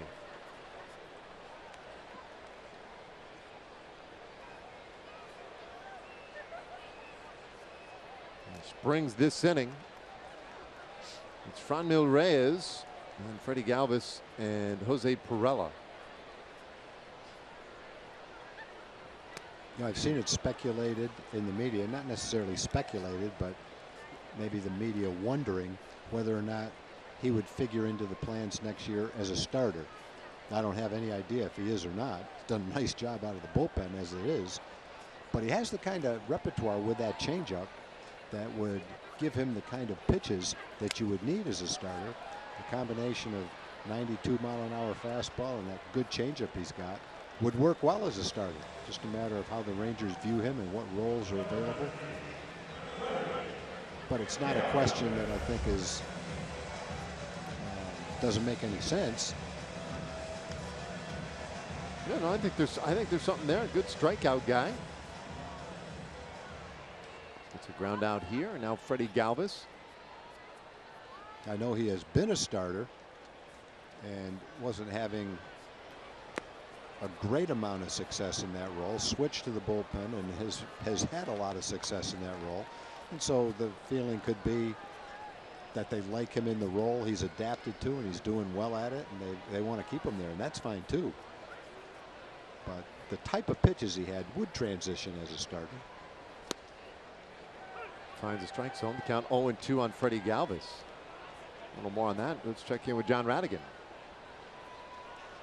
Baseball in a vacuum, guys, and Hurricane Florence is bearing down on the Carolinas. A couple of players, including Jeffrey Springs, who are from the Carolinas. He's from Belmont, North Carolina, and while the storm has not hit there yet, he of course is having constant contact with his family members who are still in the path of the hurricane. And C.D. Pelham, another young guy in the bullpen, is from South Carolina. He too waiting, as his family's in Lancaster, South Carolina, waiting to find out if the thing is going to give them a direct hit or where it's going to be. We of course all remember the tragic effects of Hurricane Harvey about a year ago. I spoke to Doug Brocail about that earlier today too. We just think and worry about these guys as they do about their families, guys.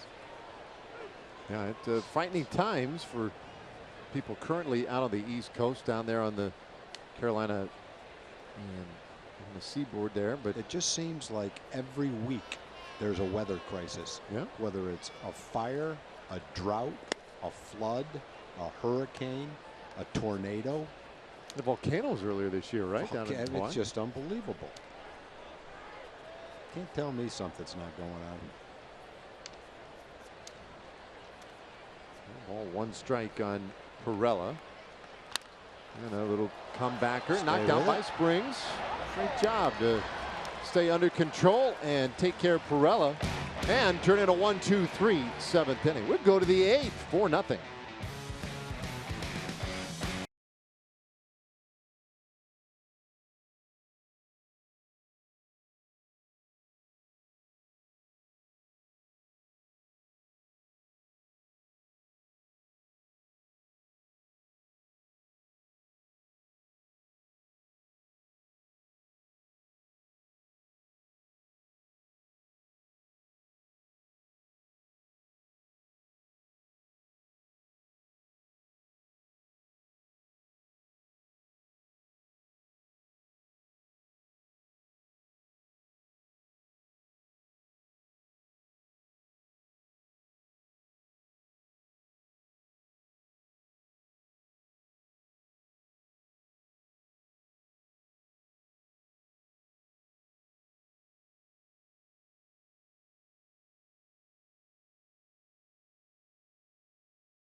Because Houston with that loss, Arizona with a win today, as you point out, and you know, there's some races tightening up a little bit. The Dodgers, they won earlier today 3-0.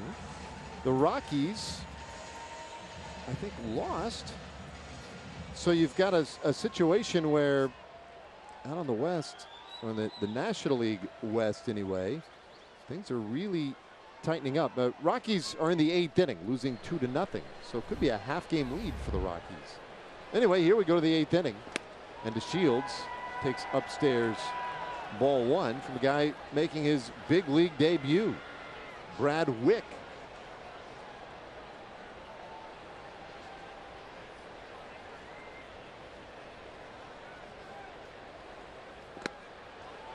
One off the plate, 2-0. Wick called up Tuesday for the first time in his career, and this is his major league debut.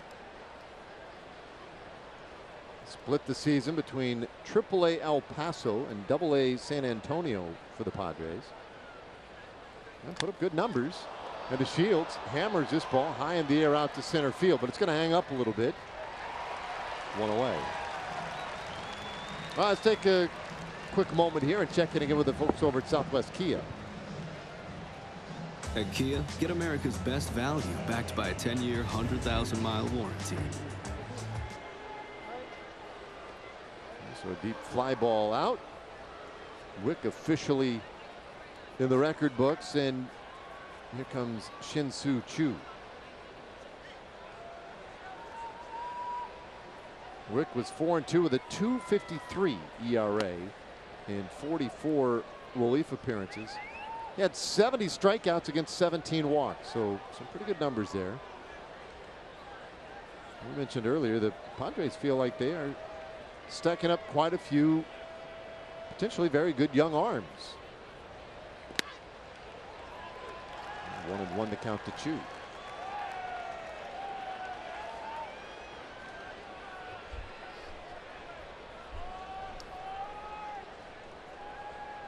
Choo hitless so far tonight.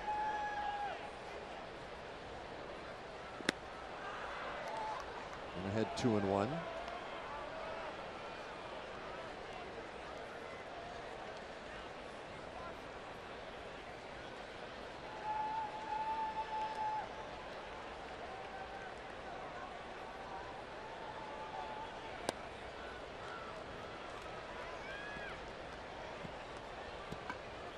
Well, you know, the heart's beating a little harder for this young man. In these moments, we've seen a handful of these this year for the Rangers, and obviously some for some of these other ball clubs. You see them a lot in September. Got to get that first one out of the way. There's a roller to shortstop, and Choo grounds out for the second out of the inning. Well, the Seven Kingdoms can all agree on at least one thing, and that is that Globe Life Park is a perfect venue to enjoy a baseball game. Don't miss the second annual Game of Thrones theme nights, Monday through Wednesday. Purchase your tickets through this theme night offer and receive a limited edition Odor bobblehead. You'll also be able to take a picture in the Iron Throne. Get your theme night tickets exclusively at TexasRangers.com/theme night. Quite a phenomenon, that Game of Thrones. Man alive. Yeah, it's big. But they're not, how long till the next season comes out? Next year. Oh, next year still.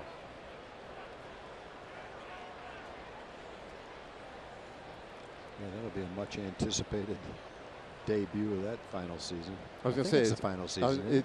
I believe it is, right? That they've already said that. There's a strike count 0-2 on Andrews. So Wick, he's a big kid, 6'9", 255 pounds. 26-year-old left-hander, born in Amarillo, still lives there.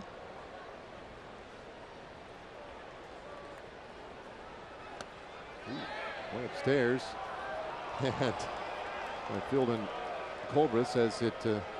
Andrews didn't go around. Elvis went after a pitch for strike 3 in the 6th inning. It locked me up anyway. It was a 2-strike swing on his part that looked like he was just trying to make contact with it, like it was a hit and run, which it most likely was not. There's a fly ball out to center field.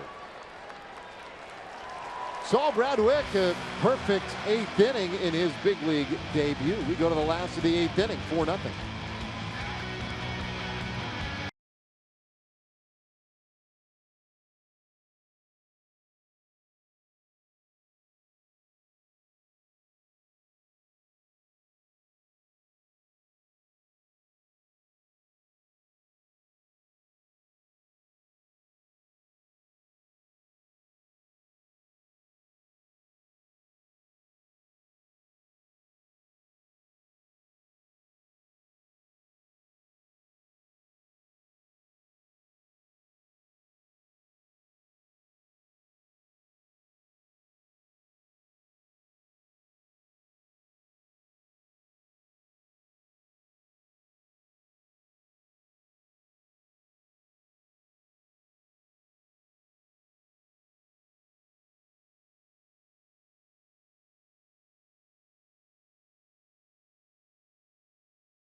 Southwest Airlines.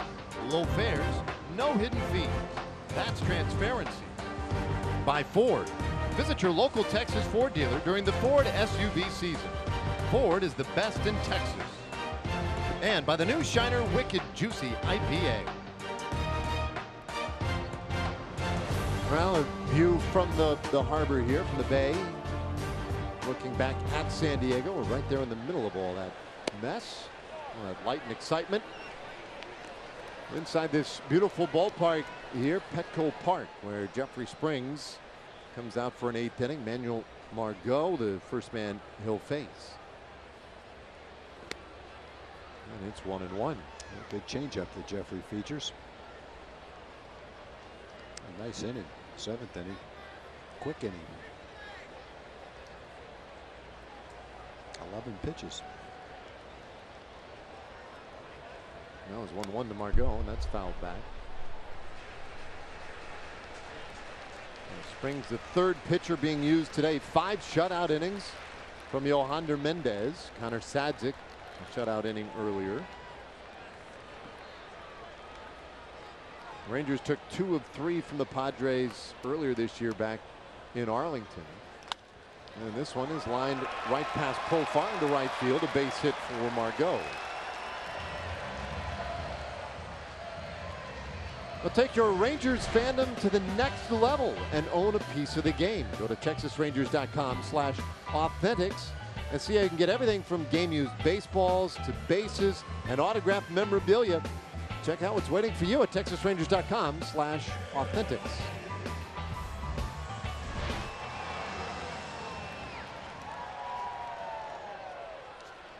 A man on here to start the 8th inning, and Travis Jankowski steps in here and takes a strike.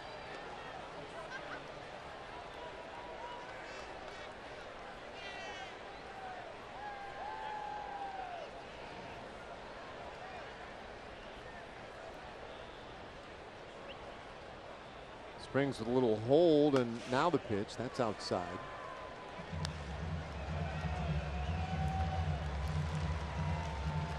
Ball, 1 strike.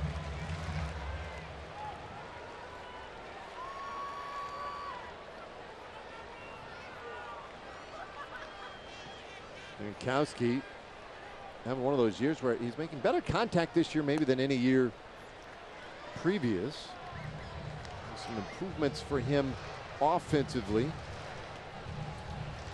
And the role here is a pinch hitter, a little more difficult than your typical at bats, but they have used him a lot in these spots. He is 3 for 15 as a pinch hitter. And he pops this one up. Deep short, if you will. And Andrews tucks it away. 1 out.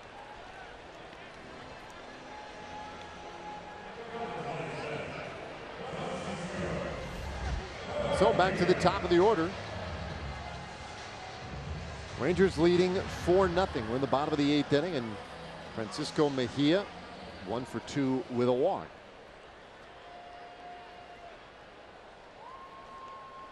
Padres have won 59 games this year. They have lost 88 and eliminated from any postseason consideration. And they're likely to finish last in the division, although the Giants the Giants are streaking. They've lost 11 in a row coming into play tonight. Even still, it seems far-fetched that the Padres could catch San Francisco. Andy Green now in his 3rd year as the manager here. He's done a nice job, though, with these young kids. Quick flip to second base by Andrews, and the turn in time for the double play. And the inning is done. Springs with 2 scoreless tonight. We go to the 9th inning. Nomar Mazar will lead it off for the Rangers. Then Adrian Beltre and Rougned Odor. It's a 4-0 game.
Trevor Hoffman, 601 saves. That will get you a statue here in San Diego, for that matter, just about anywhere. 4-0 Rangers lead as we go to the ninth. Only one remaining Saturday night game left in the season, and you're going to want to be out at Globe Life Park on September 22nd. Rangers-Mariners, 7:05 game. You can get your tickets for the last Saturday night game of the season at TexasRangers.com or by calling 972-RANGERS.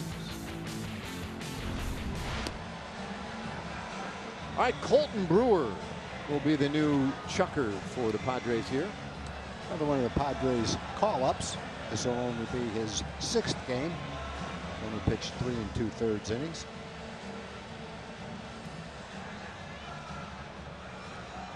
So Brewer follows Brad Wick, and congratulations to Brad Wick, a perfect 8th inning in relief for his major league debut. Robbie Erlin had the start for San Diego, went 5 1/3. Rangers got 2 runs off of him on 6 hits.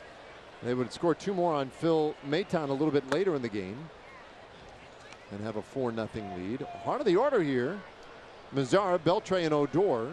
Nomar has a base hit and a run. Now, Brewer's been up and down 4 times with the Padres this year. His pitch is a cutter. He just threw it right there. He throws that over almost 70% of the time. So that is his fastball, a cut fastball.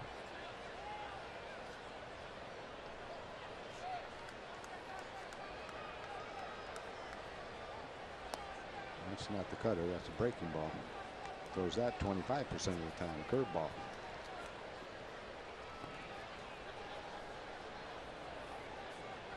Check out the Lone Star symbol on the glove for Brewer. Very nicely done. 2-2. That's pretty cool. You see guys get the names on the glove all the time. I don't know that I've noticed guys able to get logos or flags, but that is awesome right there. Very nice. The breaking ball, and it's rolled weakly to second base, and Mazzara rolls out for the first out of the inning. The Astros have a relief pitcher, Will Harris, and he features the same repertoire of pitches. He throws a cutter most of the time and also a curveball. And he's had some pretty good success with that combination in the Astros bullpen.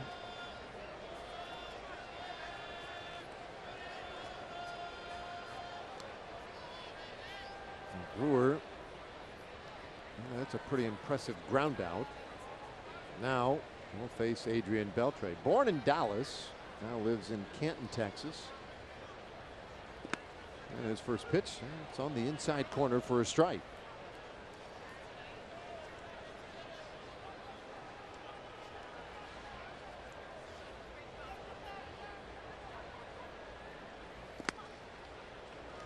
That one had some pretty nasty movement too. 0-2 the count.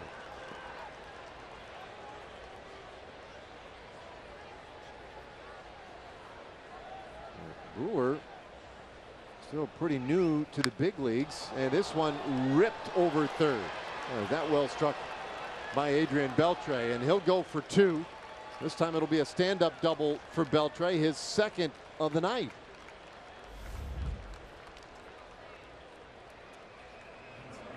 Moves him past George Brett now. Well, we have a moment now. Let's hear from our friends over at Southwest Kia. At Southwest Kia, we've made car buying easy. $250 down delivers, monthly payments $250 a month or less. SouthwestKia.com.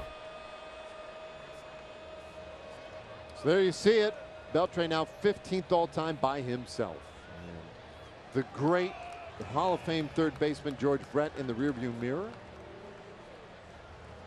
Next stop, Ripken.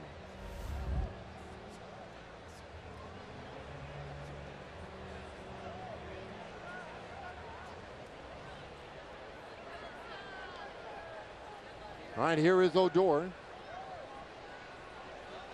Rangers would love to add a run to the lead.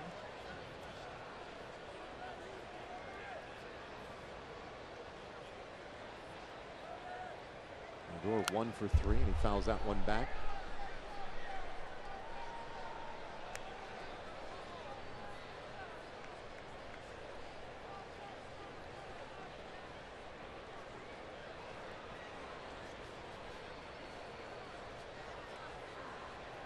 C.B. Buckner doing the same thing you saw him doing earlier, fixing that little divot out in front of him. Weird. That attention to detail, though. Yeah. That's his area, and he's policing it.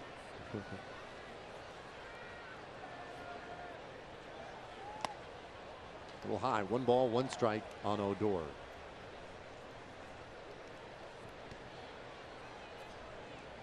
And the Rangers with the 4-run lead. I'm hoping to add one here, at least one. Good RBI spot for Odor. Takes a breaking ball for a strike. Rugi sitting on 63 RBIs.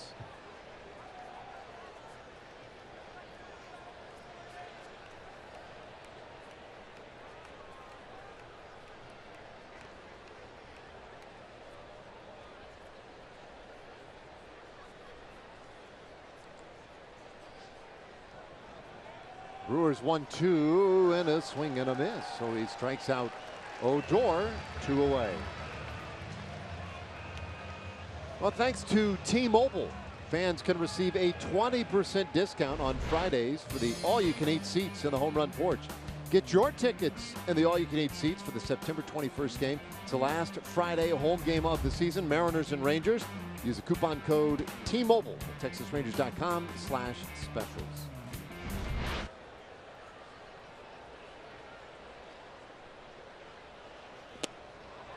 Big swing and a miss by Profar, and Brewer has some pretty nasty stuff he's featuring here tonight.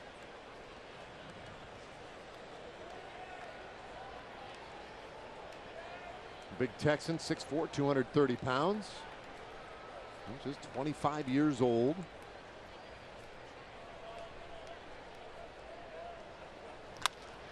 Hard ground ball, second base, and Pirela is right there. That will do it in the 9th. Rangers up 4-0. Adrian Beltre with a couple of doubles, the all-time hits leader, trying to lead the Rangers to a win.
All-time hits leader, as I may have said in haste at the end of the inning, the active hits leader, 3,155 hits, most of any foreign-born player in Major League history. 15th all-time by himself now on the all-time list. We started the broadcast talking about his 5 Gold Gloves, a surefire Hall of Famer. And it's just great, you know, he's had the injuries this year. He's had to nurse the hamstring a little bit, but lately, not only has been playing every day defensively and offensively, but has been playing well and swinging the bat with some power, which is so encouraging. Well, defensive change for the Rangers as Ronald Guzman takes over at first base. And Jose Leclerc, not a saved spot, but in here in the 9th inning, working on a 16-inning scoreless streak. Yeah, Amazing how well he's been throwing the ball. He's just grown into this role. Last year, command was a little bit of an issue. He corrected it himself, came to spring training, and didn't have to worry about him. His confidence was there, knew what he could do, and he's backed it up all season long. Once he got the closer, he's pitching great before he got the closer's role, and he's continued it after it. Not many teams with a better young up-and-coming closer than Jose Leclerc, that's for sure. 1-1. That fastball, it's a free and easy 96 that he throws up there. Now with Leclerc, a lot of closers, you think so much about the velocity being 100, 99, maybe over 100, and it's really nice. Well, he gets right close to that, but then his off-speed stuff is such the difference maker. That cut changeup misses, 2-2. I think a lot of times we're just going back to when he came up and we got a chance to see him with some regularity. We talked so much about the off-speed pitches. They're so unique, some of them. But he's got that power arm to go with it. 2-2. A swing and a miss. There's the changeup. And he strikes out Myers to start the ninth. He just makes hitters look so bad. You don't see him very often, so you don't get a lot of practice against him. But when a guy's throwing as hard as he does, 96, 97 miles an hour, that changeup that he throws that looks like a slider, that's an equalizer for him. That's a strikeout pitch.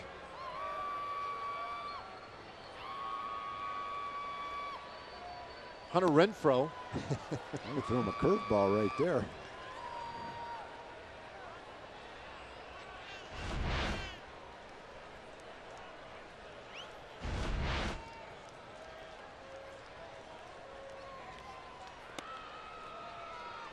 1-1 the count.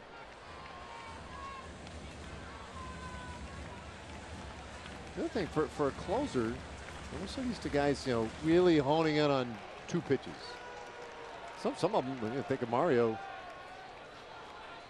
it was like 1. But that was a swing and a miss.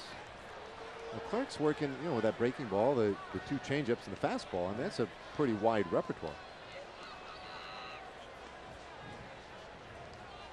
Yeah, no doubt about it. And for a hitter, it's just a combo. You can tell hitters are 2 for 47 against him. It's like throwing 2-1 hitters.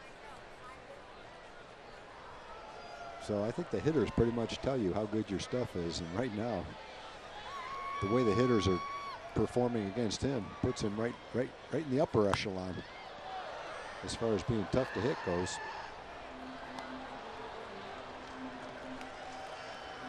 Well, 2 strikes on Renfroe, who's 0 for 2 with a walk tonight.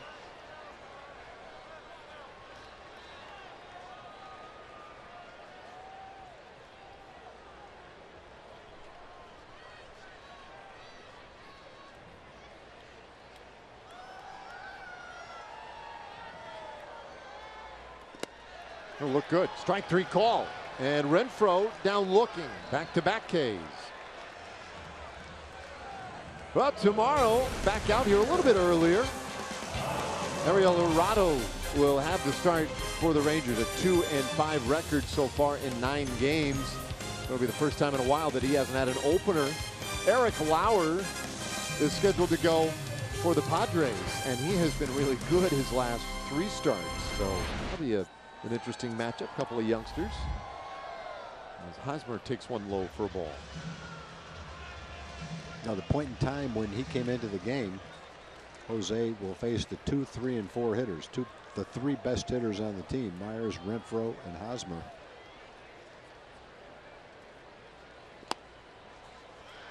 Here's the changeup that doesn't cut.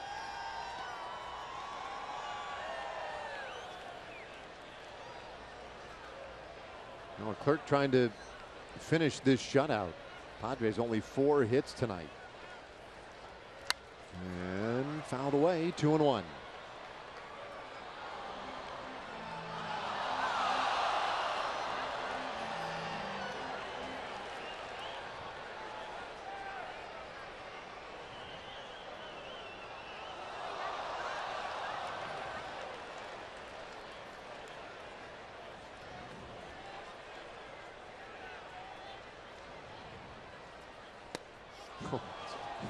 It's just after the 97-mile-an-hour fastball, you just look bad when you try to hit the changeup. Yeah, he has guys just talking to themselves as they walk back to the dugout. Might be the toughest pitcher right now in baseball to hit. 2 for 48 against him. 2-2 up and away. Full count now on Hosmer. That's all he's got with his fastball right there. 98 miles an hour. He was maxed out with the effort on that pitch. 3-2 after 2 strikeouts. Just threw him a fastball. I got to go with a changeup right here. Yep. Not that I'm telling him to throw it, just that I'm guessing that he will. Just way in. Puts Hosmer aboard. I think he wanted to put the exclamation point on this outing by striking out Hosmer. May have tried too hard.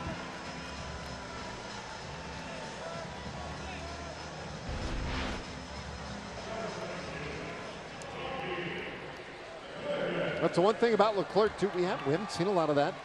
Haven't seen him get into a whole lot of trouble. Most of his appearances in the last, I don't know, month and a half, 2 months have lacked drama. And Neil Reyes, and he misses at 97.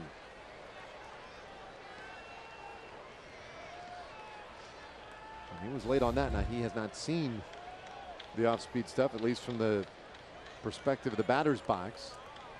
But he was late on that one. So you go back with the heat again. 1-1.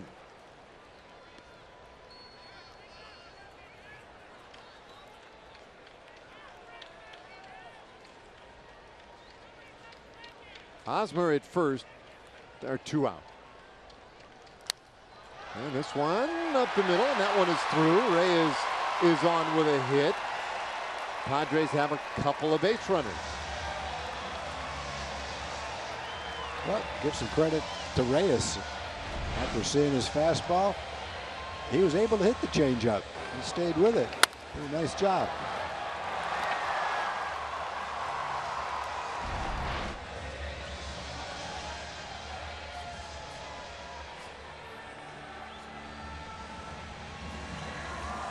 All right, Kiner Falefa took the baseball out to the mound and had a little word with the clerk.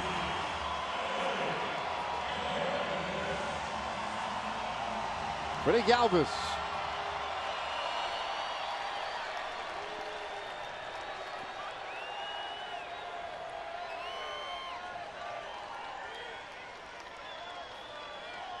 Galvis, the switch hitter at the left side, shows bunt and drops it foul. Well, Galvis can't win the game. I mean, they need him to get on. And with 2 outs, his thinking was, if I can bump myself on, give somebody else an opportunity with one big swing, I suppose. The element of surprise gone certainly now. Beltre not dramatically in at third, but wary. And now the count 0-2. And Kiner Falefa signaling back to the plate. I'm not sure that one. Kiner Falefa feels like it was fouled, but it certainly got a piece of C.B. Buckner. Yeah, that one was fouled right off the noise. I think was hitting C.B. Buckner. Well, that was a direct shot. Well, you get to the end of the game, 1 more out to go, 1 more strike to go, and I get drilled. Nice way to go back into the umpire's room after the game, icing down your ankle. That is unfortunate for Buckner. Hosmer back to second, Reyes at first. No balls, 2 strikes on Freddie Galvis. And the clerk wants new signs. Struck out Myers, struck out Renfroe earlier in the inning.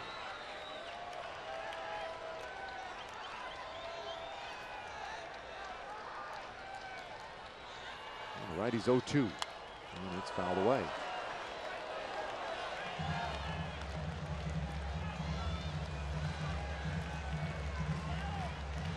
Leclerc has gone with the fastball pretty consistently here these last couple of at-bats.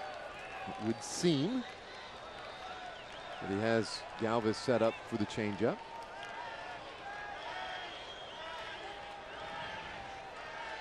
Galvis 0 for 3 today. He's flied out, grounded out, and struck out.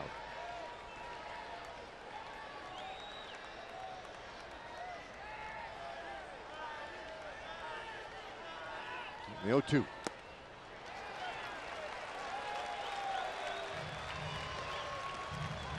Yeah, the walk to Hosmer has extended the pitch count a little bit. Pitch number 24 coming up.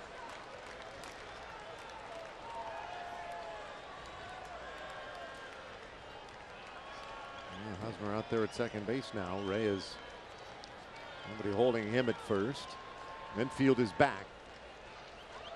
And the 1-2 inside. Evens it up. Well, you can't lose Galvis if you put him aboard. It does bring the tying run to the plate.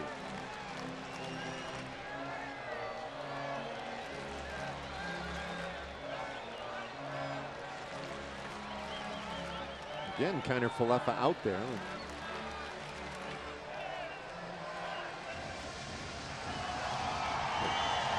Austin Hedges on deck circle. He'll pinch hit. A little more of a long ball threat.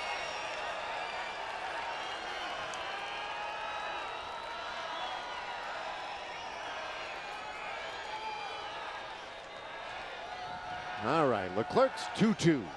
Strike 3 called. He got him looking. And Leclerc strikes out the side in the 9th inning, preserving the 4-0 shutout. Yeah, and that scoreless inning streak goes to 17 for Jose Leclerc. Outside corner, sure was. Galvis didn't like it, but it's right there, touching the outside corner. Well, a nifty night tonight for the Rangers, a 4-0 victory in the opener here in San Diego.